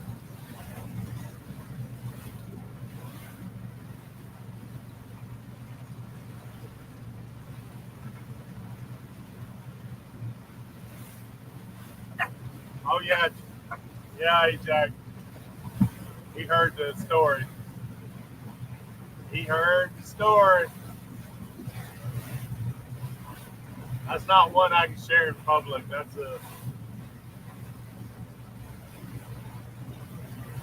don't want that on the internet.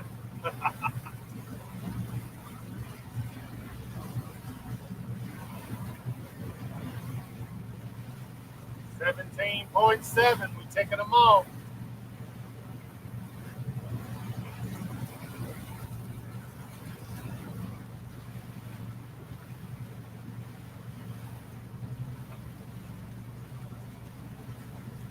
Water clarity is not yet changed.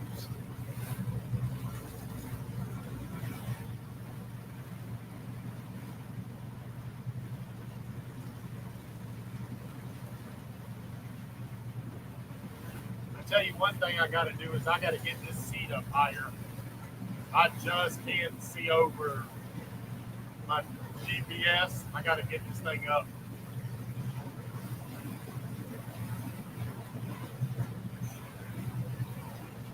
Should be pretty easy. I should be able to get a piece of PVC pipe, big Schedule 40 pipe, and put it inside the hole, which should lift it up. So we'll see how that works out.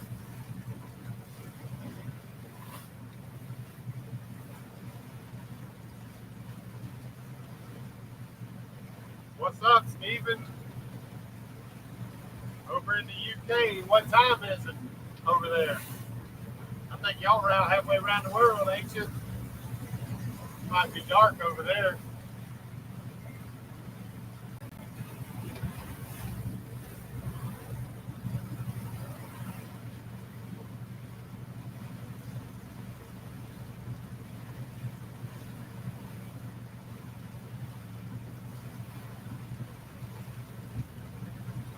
For those just now coming in, I'll show you real quick where we are.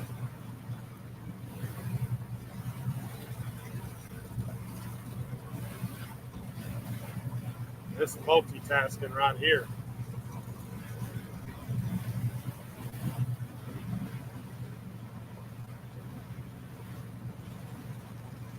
So we're probably about right here. We are going to Marathon. We're tracking in right here, coming in right here. End up going into Boot Key Harbor. This is where under the bridge we were doing 360s under here. We'll go into Boot Key Harbor. Well, we're going to pick up Brandon's wife first over on the other side at the docks over here. We're going to go into Sisters Creek.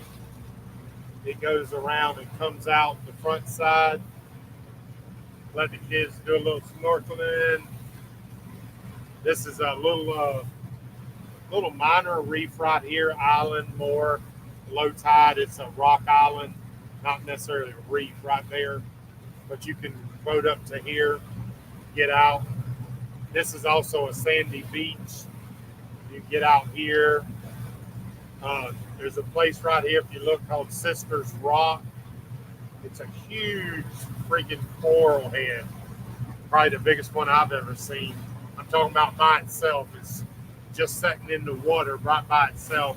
If you Googled it, you'd see it. They got pictures of it. And this is Marathon. And right there, Sombrero Reef. This is a lighthouse, and there's a reef all the way around it, as you can see. But you can come up here and drop and come right up to the lighthouse. That's, you see there's reef all the way around it. That's pretty cool.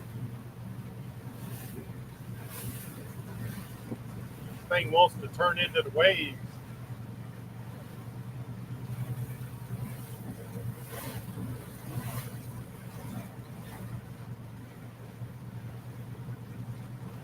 Then, after probably, I try not to move on the weekends because all the boat traffic. After Sunday, I'll start working up my way, probably on the inside, depending on what the weather is. The wind's been out of the east, so the outside's probably going to be a little rougher, but it may not be. I'll work my way up to Isla Morada. I need to get up there by Thursday, right here. Probably stay one night at the Postcard Inn, which is right there.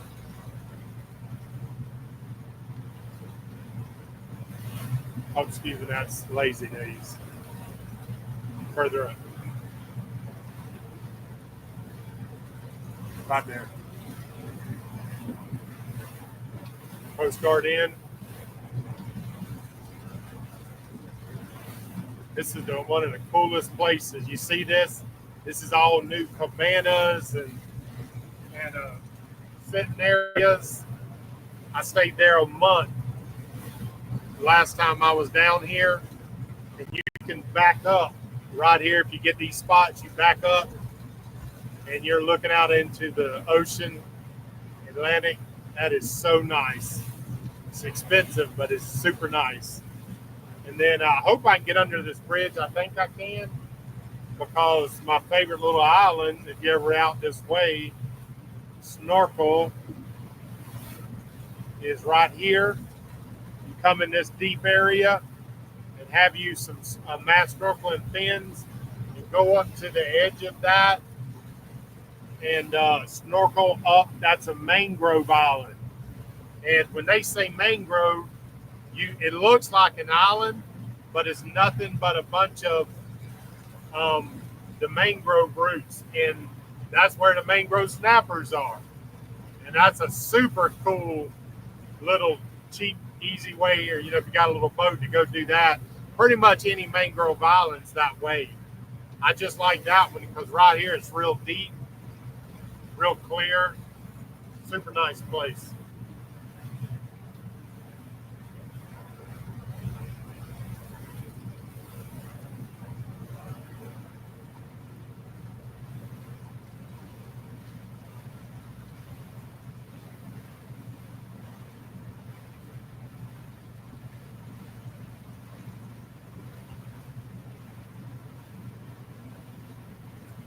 While we were talking, that clicked off to 16.8, another mile.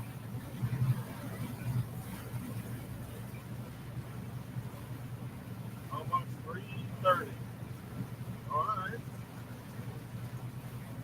I thought that's weird. 15:30 is 3:30. All righty then.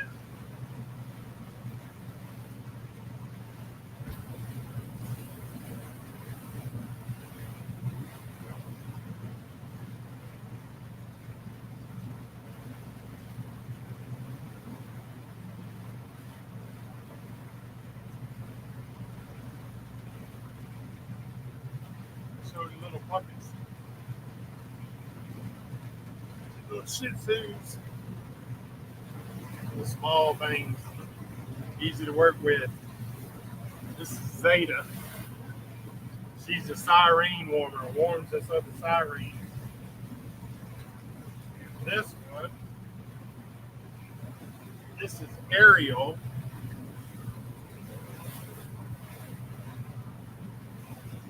Ariel's the mermaid hunter. Now, Ariel, back home, we were walking near the lake.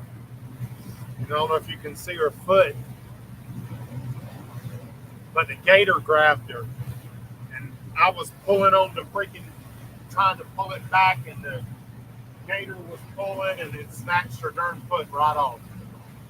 But at least I saved her.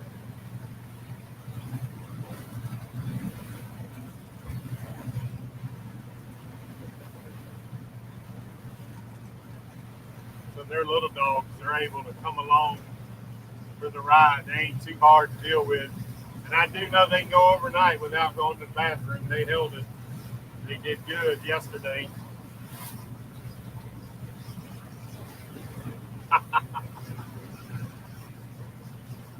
Oh, you know me too well.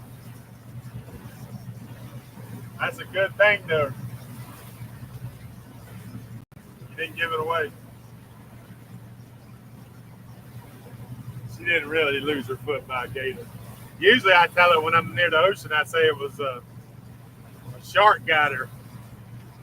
But back in Polk County, we got gators everywhere. So it works out as the gators. Oh, running being about 7.5, 8, just depending. It gets so last Good Times OG only got 1 mile, a little less. At the end, it was getting 0.9 miles in a gallon. And as of now, I believe I am getting a little over 2 miles to the gallon, running 1900, same speed I used to. I've yet to push it up on plane because when I get back, I'm going to put new electric trim tabs instead of these hydraulic ones. And then I'm just going to see if, but I don't know because you got to realize I put a bigger fuel tank, an extra 30-gallon fuel tank, and this boat got way more stuff than it was ever designed for. So I'll be honest with you, I don't know how it's going to do, but I am interested to see pushing it up, see what it's going to take to get it up on plane. I am though looking forward to it because it's so light. Like if you notice, he's on the starboard side, the boat is tilting. So once I have those on, I can adjust it and keep it more level. Probably keep the nose down, find out where good is, and I suspect I can run around 2,000 RPMs, 2,100, and get around 10, which is fine with me. So if you've been on the channel very long, you know that I don't like to run fast, especially in Florida in the shallow waters. You can run up on some crap faster. So I'm a 8 to 10. I'm happy. Everybody can walk. Everybody can talk. You can interact. You ain't holding on. You ain't busting through the waves. And I got all this stuff. I got this roof with solar panels. Yeah, I'm good at this. But I would like to be able to push it up when I get up in the northern part of the loop, where the rivers are and all. I'd like to be able to, when I can just kind of envision, and it's going to be next summer for sure. Well, for sure you can be. I got to be watching for crab pots. I'm running my gator here and going to hit a crab pot. But next, when I'm on the river, especially on the Tennessee Tom, when I'm coming down, I think by then I'm going to be ready to finish the loop. And so be able to get up and run is going to be probably looking forward to doing that.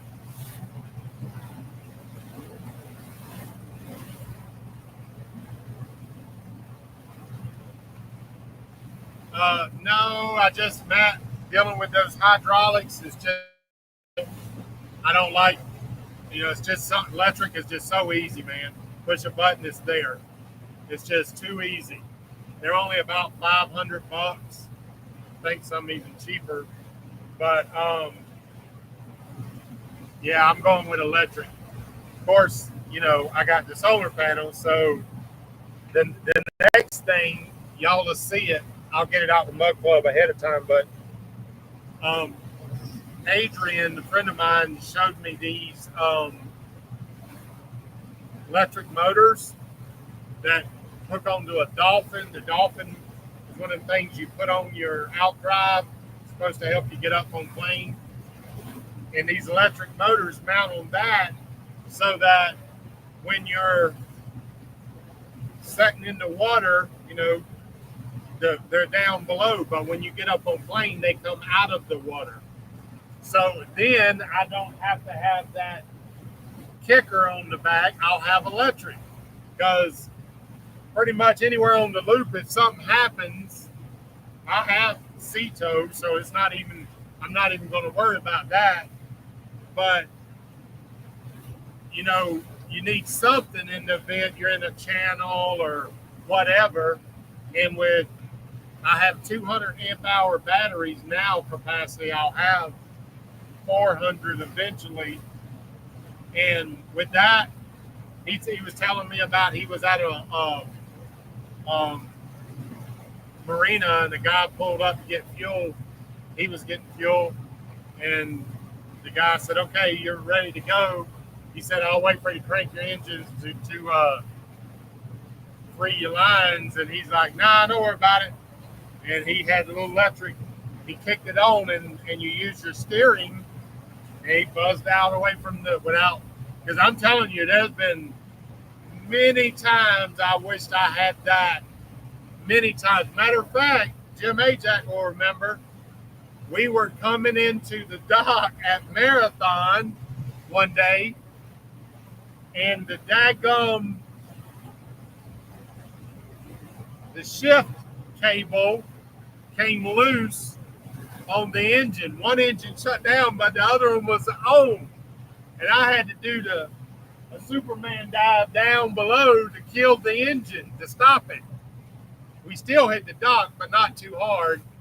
And of course, all the people sitting there watching us like, look at this freaking idiot.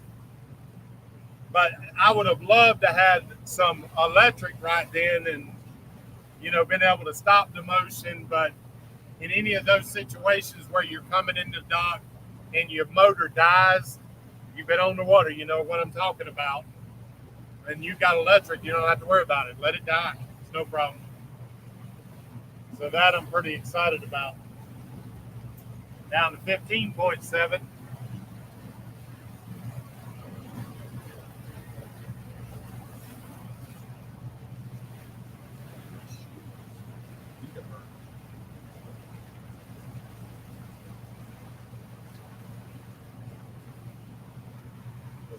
I have that now where you can see.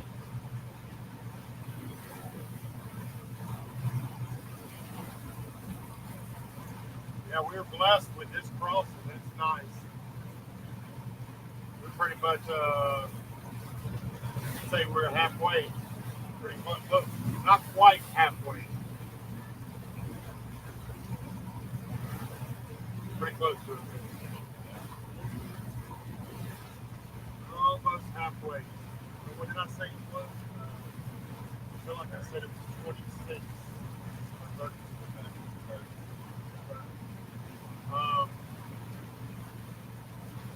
So yeah, we're right at halfway. Certainly more than halfway from this morning, but as far as crossing Florida Bay, you can't see anything. As y'all see, what you see up front is what we see all the way around. There was an island, but we can't even see that now. It's gone.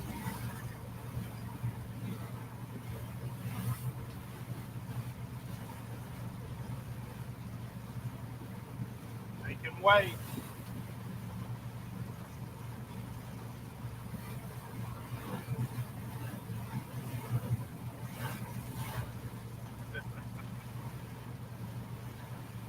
up, Dean?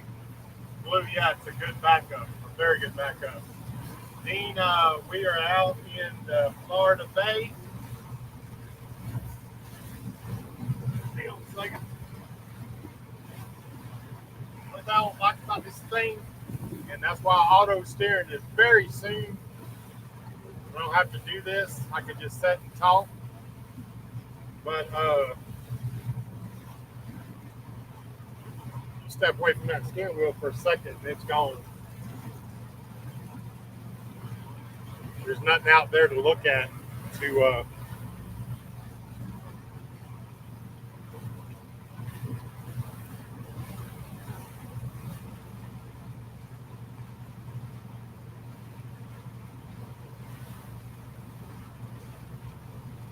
all right, Dean, there was the Florida, tip of Florida. We came off it. We left that point. If you look back in the video, you can see it. And we're heading straight to Marathon. I'd say we're right in here. At about 10, I think 10 or 12 miles out, there's a tower on Marathon you can start seeing. We're not there yet. We're 15 miles out, so we're only 15 miles away from Marathon. But yeah, that's where we're going, to Marathon right there. Pick up my first mate's wife, and then we're going to go into Boot Key Harbor and eventually out here to Sisters Creek. Do a little playing around. But yeah, this is called the Florida Bay right here. Key West is here. Dry Tortuga's there.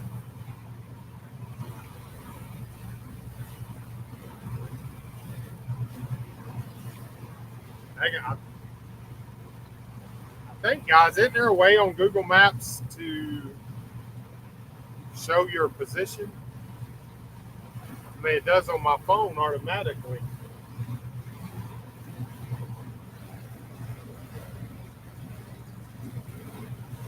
Let's see.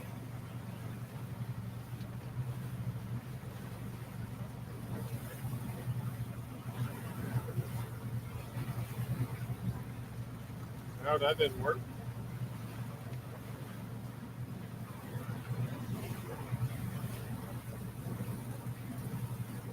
Oh well.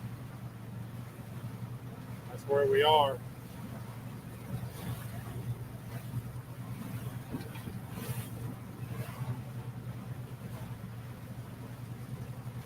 Yeah, I'll have to study that to see. I thought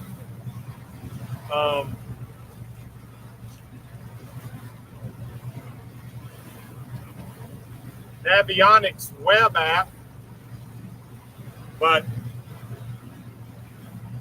I'm trying to remember if they changed that. I think me and Ajax was talking in the Ajax, do you know if the Navionics web app is still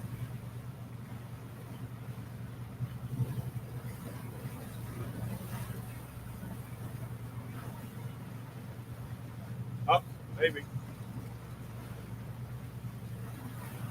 Nope, nope, wrong one. Don't go there. Not this one.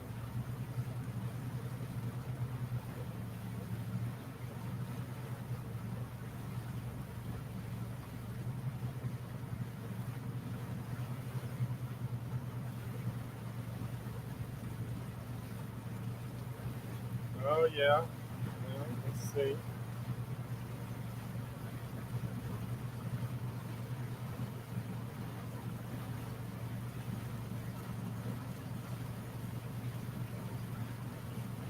Oh, yeah, this is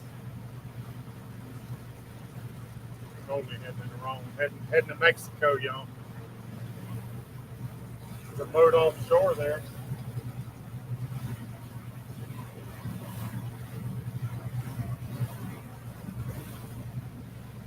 That could be the Key West Express. Let me see here.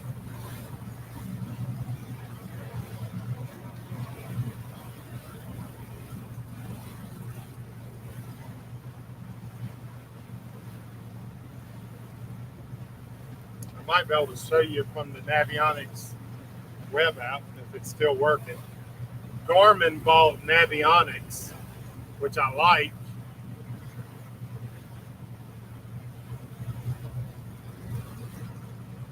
Because I have all Garmin stuff.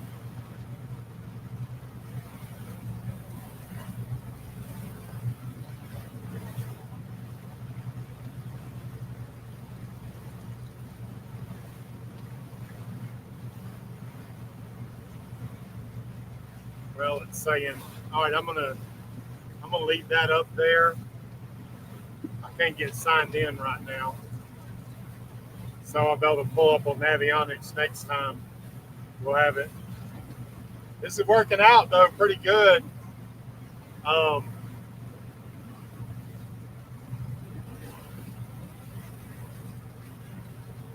Having the computer up here.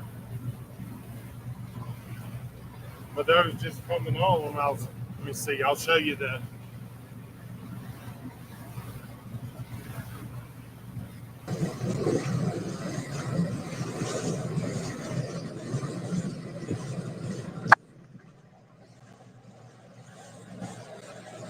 So I've got my laptop.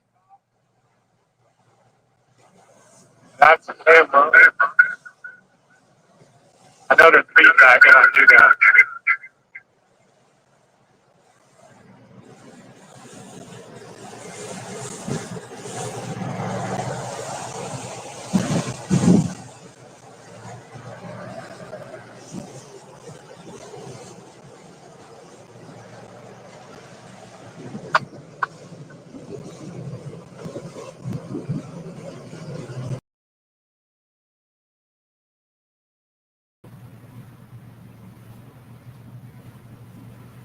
Have you been fishing, Dean? Let me see. Wait, Matt.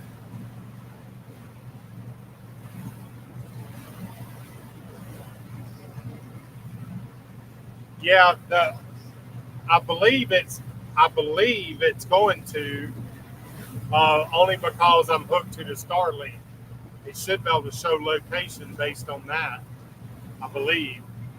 Of course, you be the expert on that one.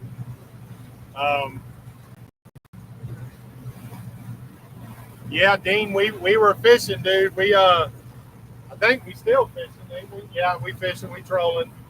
But I'm gonna tell you, Shark River is awesome. It is awesome for fishing. Terrible for mosquitoes, but awesome for fishing. We caught Jack, Pompano. Brandon got hooked up on about a 2-3 foot tarpon. I got it on video, so I'll be excited to review that. Bait fish everywhere. I'm gonna put a link, guys. To show where if you ever happen to be down here. But when the tide's flowing through there, and there was bait everywhere, man. That's probably one of the best places I've seen for fishing. I don't know when. What about you? That much fish, like there was bait everywhere. There was fish everywhere. Ladyfish, tarpon, catfish, pompano, all that. It was all there. That's a great place to fish. I can see we was talking. That would be. We just got to see where in the summertime when it's nice, you can stay out in the Gulf. That's what I'd do. I'd want to come down and put in Flamingo around the corner, and then go to the Shark River, and then at night go out into the Gulf and about a mile out and anchor, only be in 10 foot of water, 15, and then go every day in the morning and fish. Bro, wait till y'all see this video. If you look on the map, well, I guess I can show you.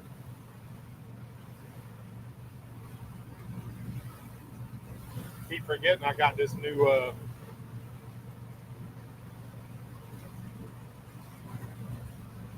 need to move this map closer though.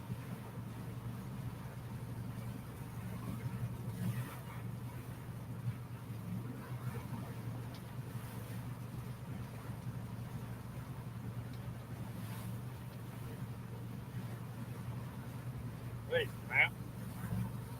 Where'd the map go?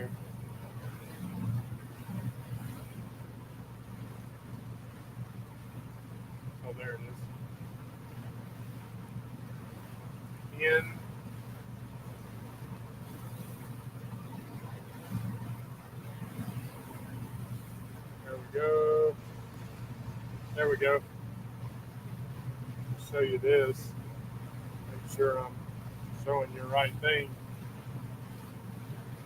All right, again, this is the tip of Florida. And if you come around the corner,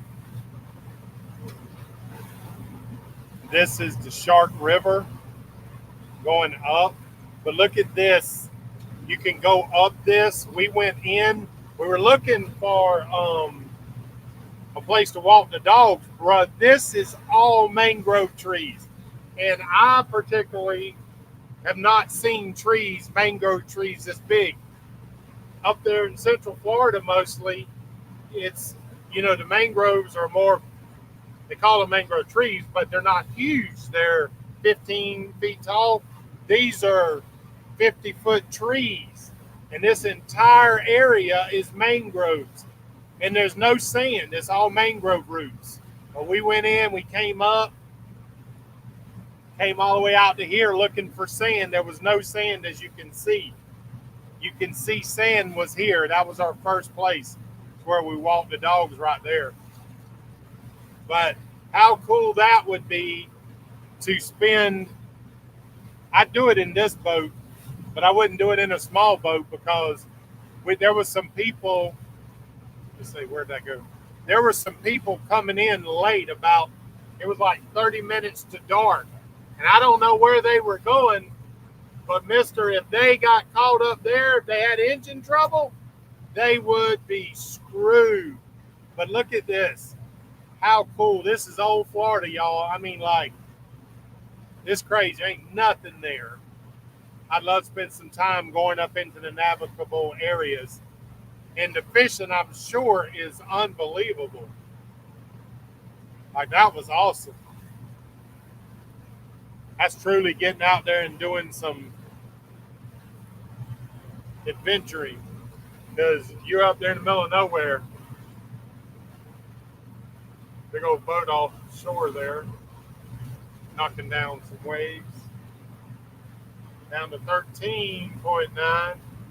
We ought to be seeing shortly some changing of the water if it's going to, if it ain't dirty, but we should start seeing it a little bit, and we should start seeing towers. Yeah, Jules, that was.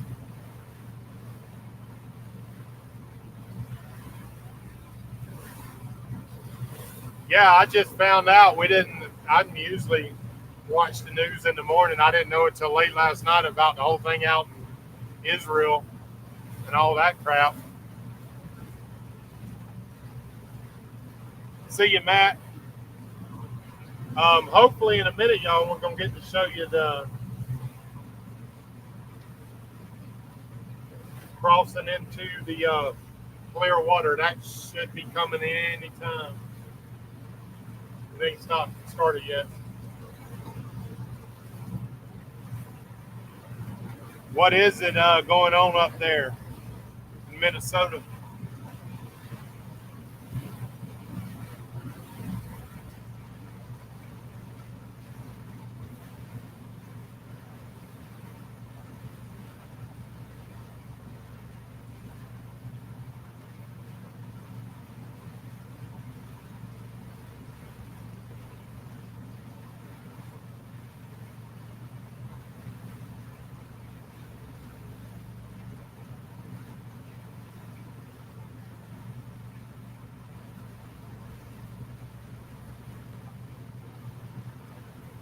There's some bottom there. Did you see that? Yeah. Reef or something.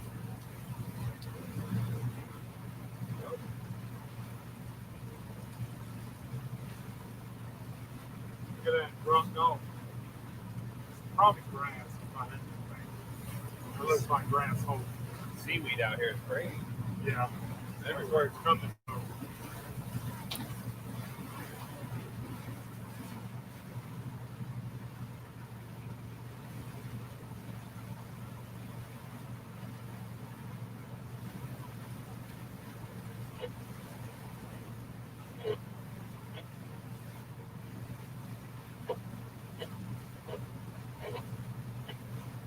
Got any cold water?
Check.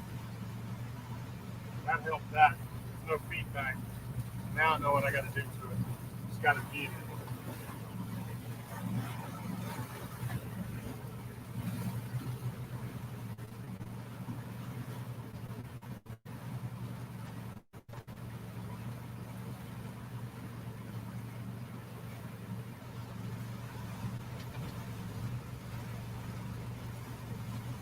There might be a way that I can, I'm about to look into, there might be a way.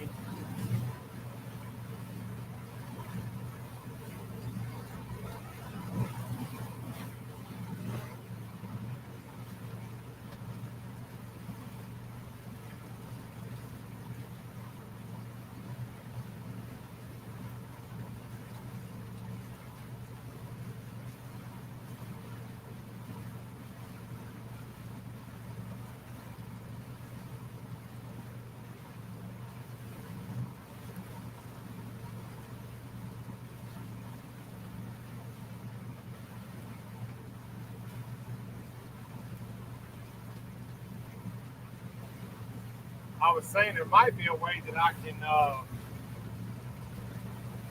The Garmin has its own Wi-Fi network.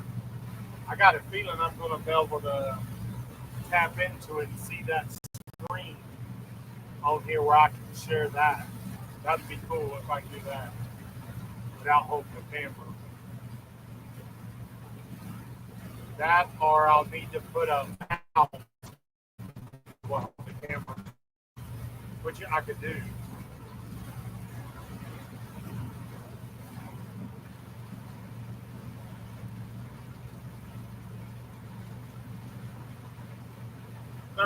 Miles out.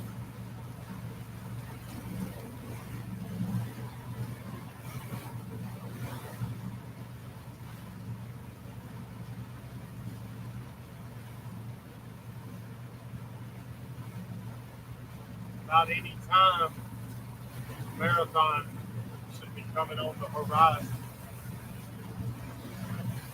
I see something over there. Oh, no, out here seeing. Is that a boat? That's maybe a boat. There's a boat there, boat there, there's a boat there. Okay. They might be working trap lines.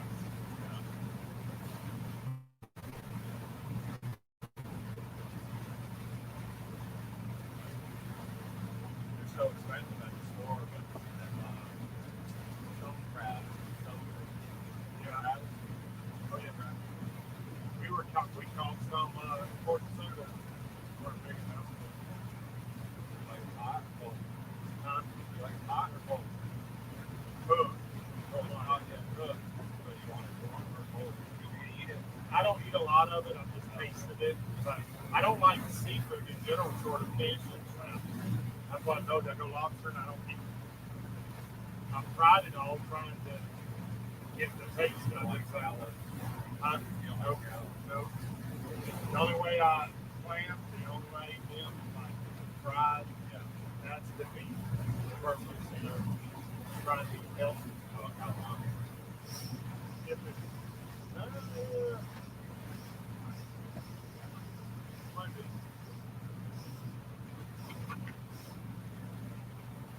oh, hi. Man overboard.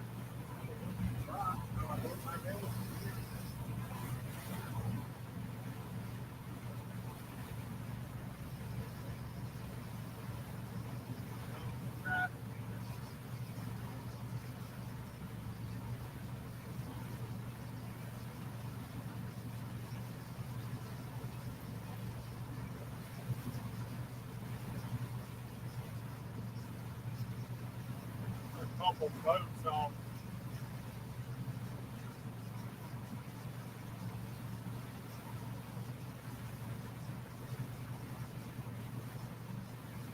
I don't know if I can grab boats for me.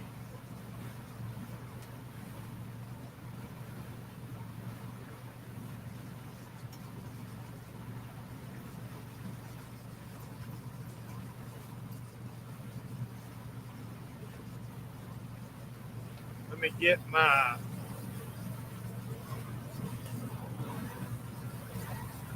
AJ. binoculars.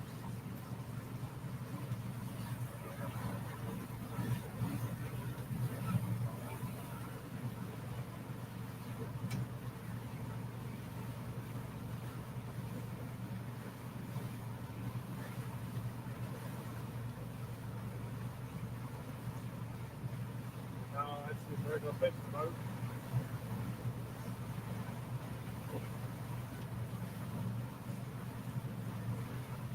These some good ones, Jack. I ain't gonna lie about that, boy. The Major got me these. Babies work good. See anything.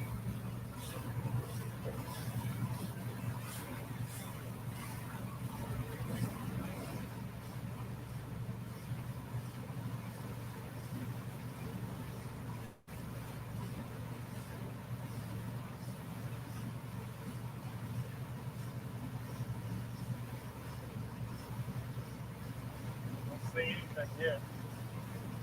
Nada. Nothing.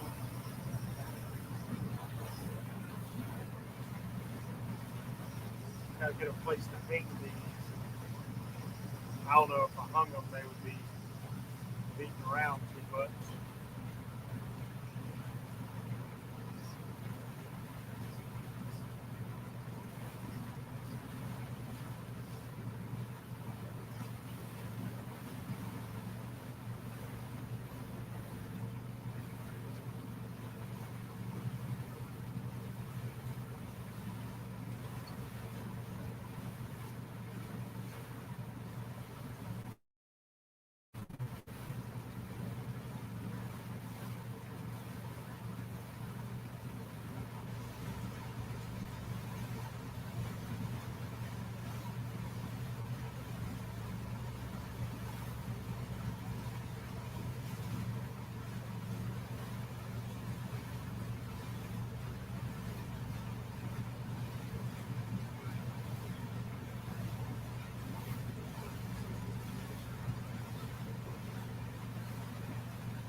Got off, but I see something up there.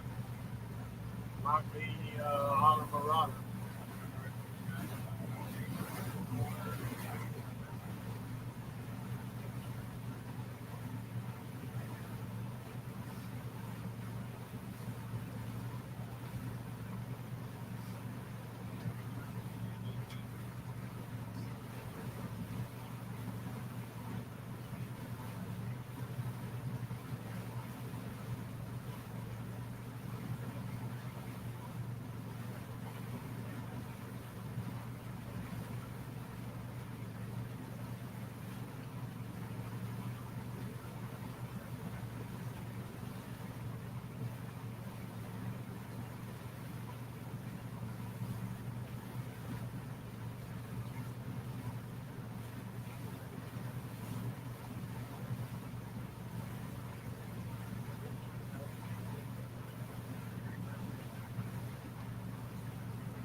I'm starting to see something at Marathon. Land ho!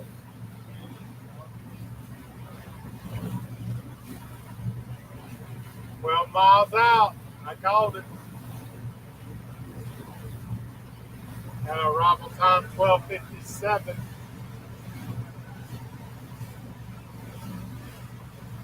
Trying to figure out how to set my.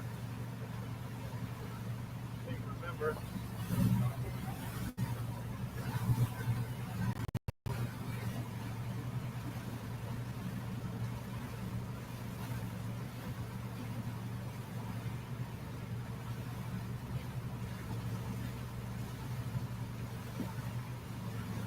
Give all the kids a pep talk because they're giving mama a hard time.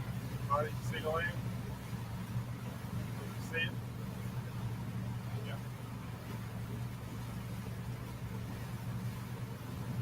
You know, the screws we put up here. Yes. One went through the hole. Okay. I don't know if it. I think we only put that one, didn't we? We put two. There was two. It helped. It's a bad place. I should have put it somewhere else. I'm trying to figure out how to set the. How about Google real quick? Yeah. How to set the depth alarm on the Garmin? Um,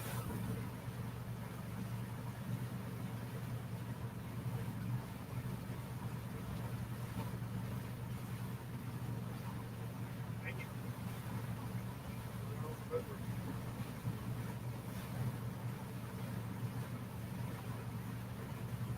Go to sonar settings. All right, hang on.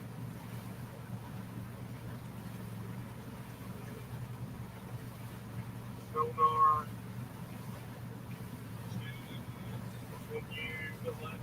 Select alarm options and choose to enable a shallow water. Hold on. Oh, that's not there. Let's see. So, not under menu. Go to Settings. let's try it this way. Sonar. Menu. Menu. Nope. Right here, maybe go to the next page.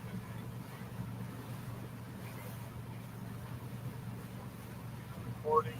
Data graph.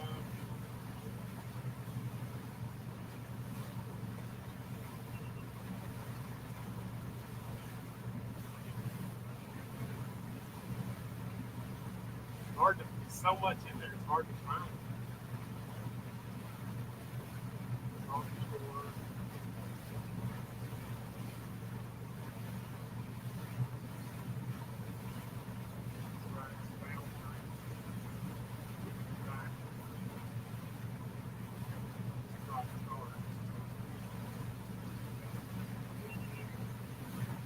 Select menu, sonar setup, and alarm. So it's sonar.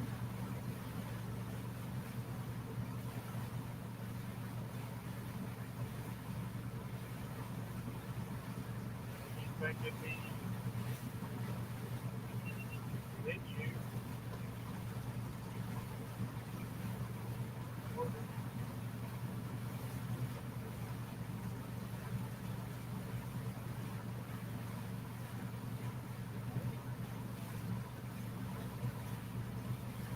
Garmin 94 SP. Because it's particular. As you see, it ain't showing.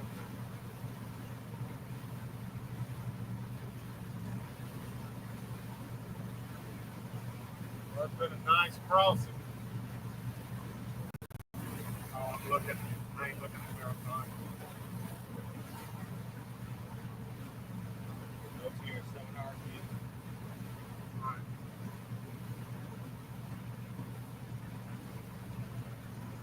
Home.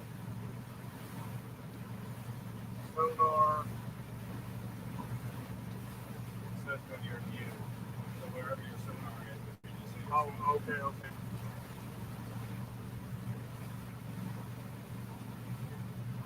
Then there should be something on the screen. There you go. Which one? Then there should be sonar setup.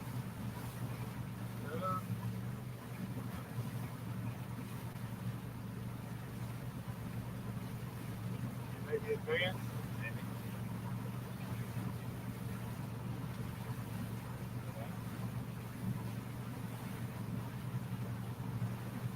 Yep.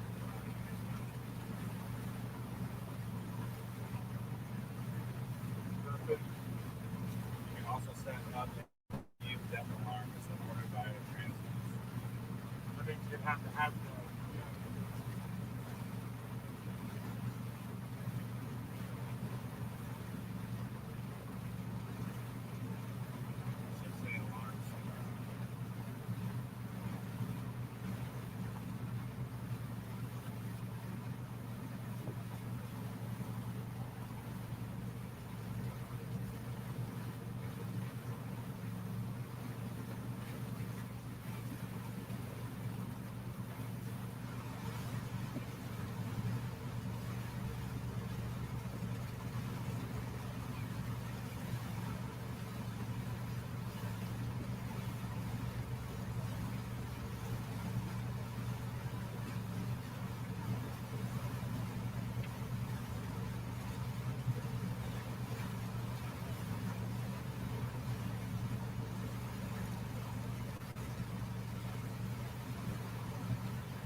That's that's just for the depth, so it changes like that.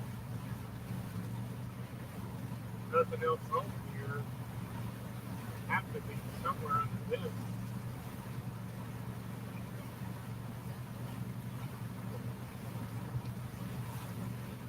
Everything's set sonar set up, and then it should say alarm on it.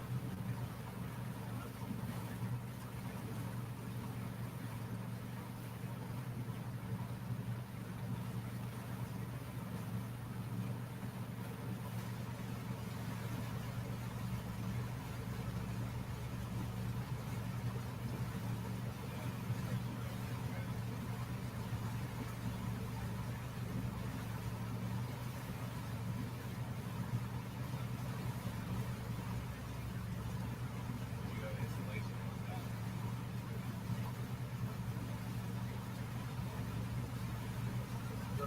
One of them.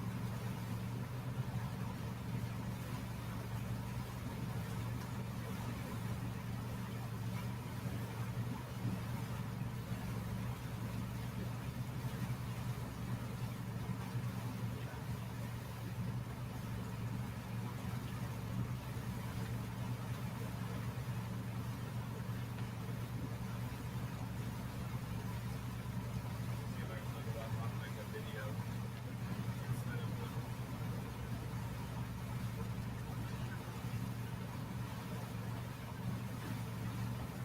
Tried to set up the depth alarm.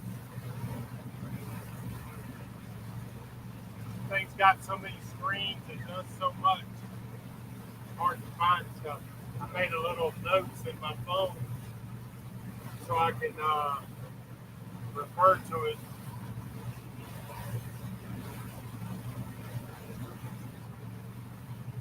It's actually got the camera as we cross.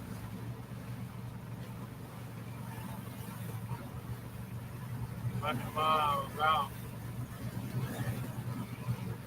And I can now see the buildings. Marathon. Now I've got a heading to run off of.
Cut. you mind if I tell you? None of them.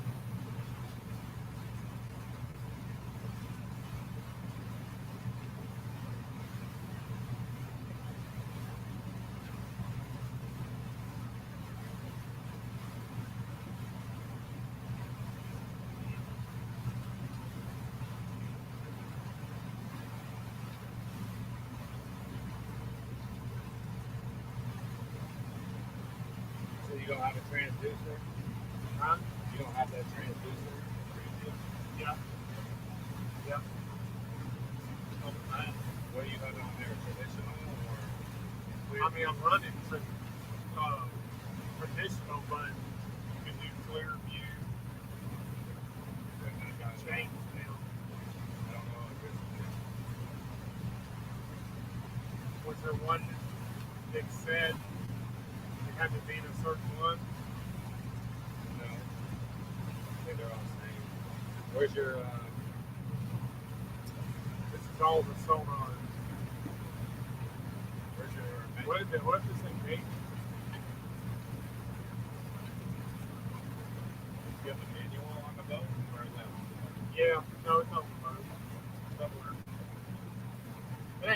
trying to figure it out. You'd think it would have been easy. Oh, But I've had to. That's why I was saying I got a thing of notes on here to show to remind me it's so involved. It ain't the most intuitive one. I got to say that.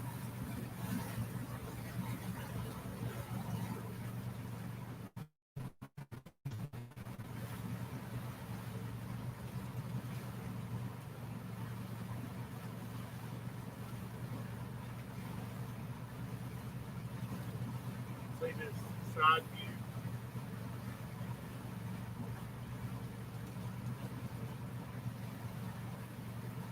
Braylon says, hey.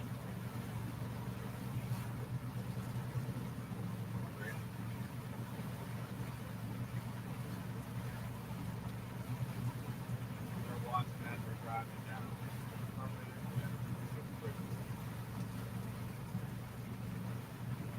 No, I didn't call you Blue.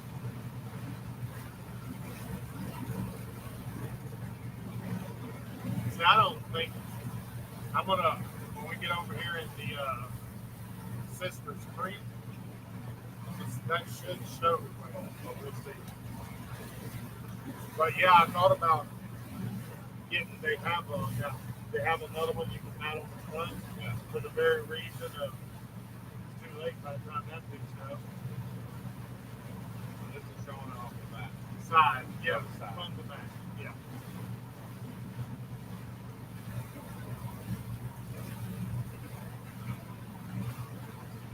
I like the traditional, but you can do these. I don't think that clear view is as good as the other one.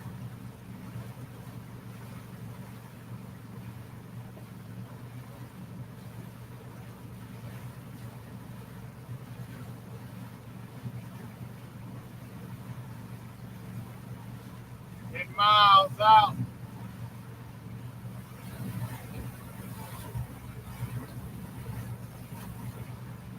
Starting to see more boat action. Yep. Busy boat today. Yeah, it's been $10,000 there. You don't see much of nobody. You definitely feel like you're on an adventure. Yeah.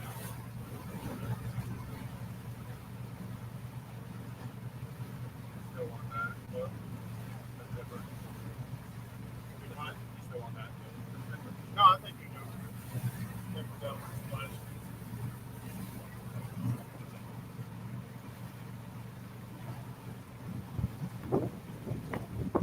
Makes a difference too, man. Yeah, that's what I'm saying. Go back down and then pull it to you. You go back up. There you go. Wow, what a difference. Yeah. It feels good out here, y'all. I don't know why we ain't seen a good color change yet. Maybe the water's bad right now. I don't know. Hasn't been very windy.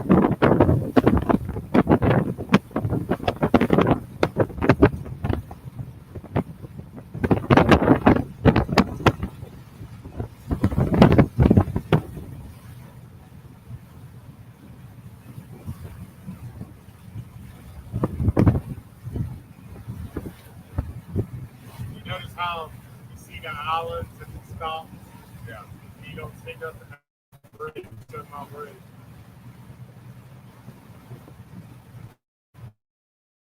On the bridge, there's a little key, you can see it.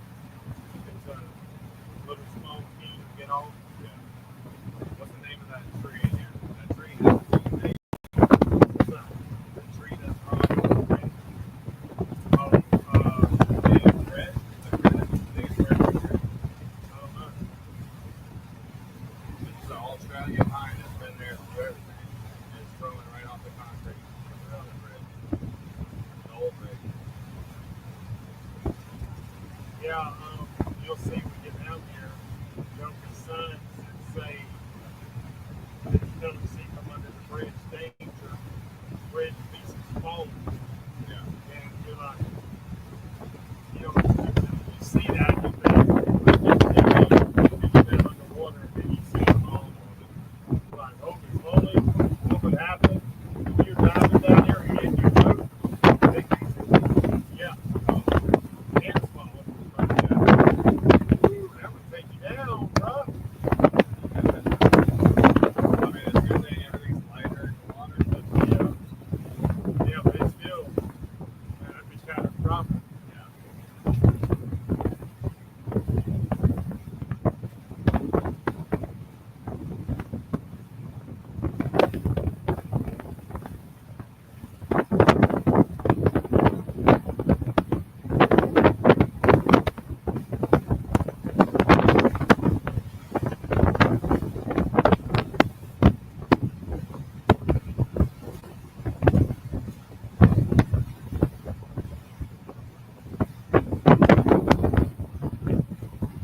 guys, I just thought of something.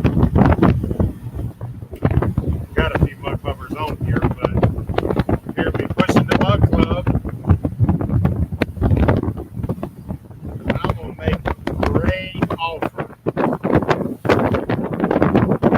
today only.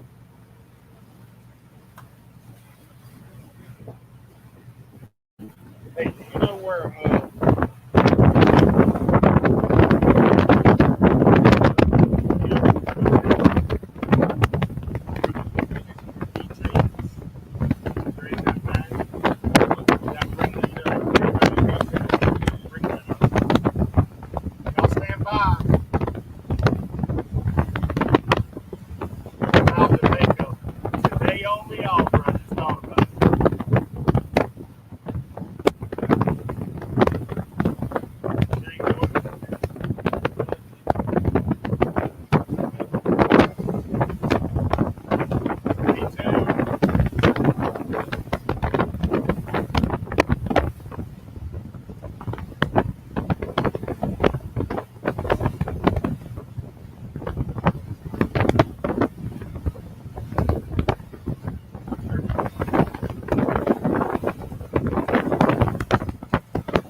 Ever. I may never do this again. This is off the cuff. Sitting here thinking, today only, till midnight, Mug Club. If you join the Mug Club on the website, michaeljsteen.com, other than long sleeve shirts, you get any shirt on the website that's in stock. You get Good Times keychain, floating keychain, and a Good Times koozie with your Mug Club membership. That's got to be about a $40 savings. I'd have to calculate it. Today only.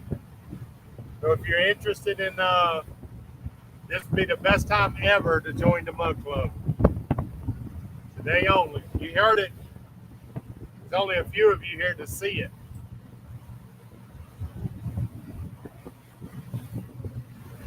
Mug Club, check it out, michaeljsteen.com. If you go up in the chat, I got a link to it.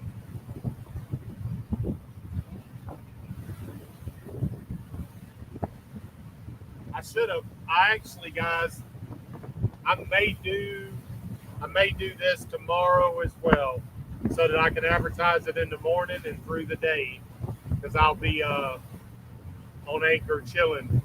So you don't have to do it today, but it'd be great if you went ahead and did it today. And remember, with the Mug Club, you get all know exactly where we are, Live 360. You get the Mug Club only live streams. So it's a good time to do it. Support the channel.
definitely more aqua color. We'll see as we get closer if it what it does.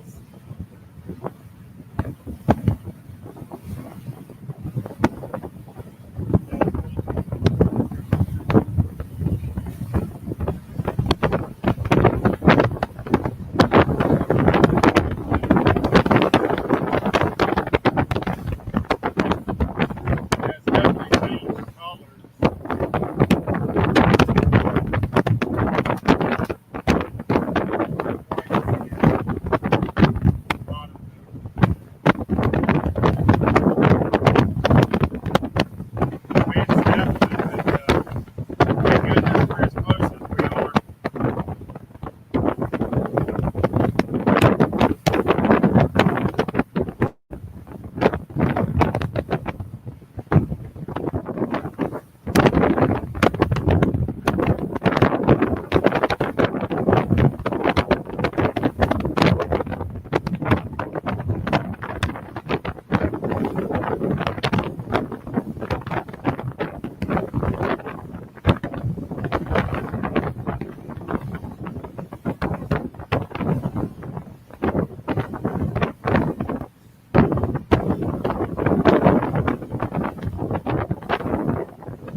Be a good salad day.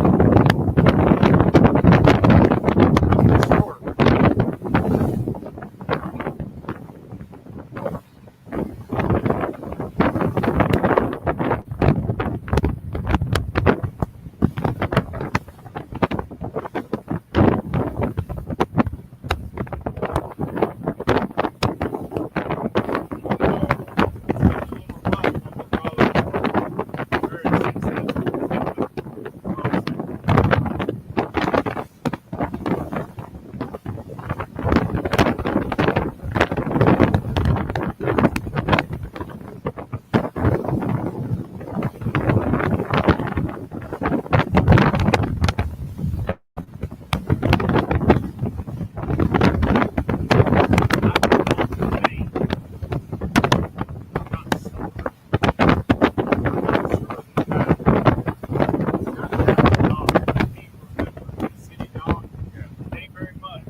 send out a thing for the Mug Club later. You can come on. You can go ahead and sign up.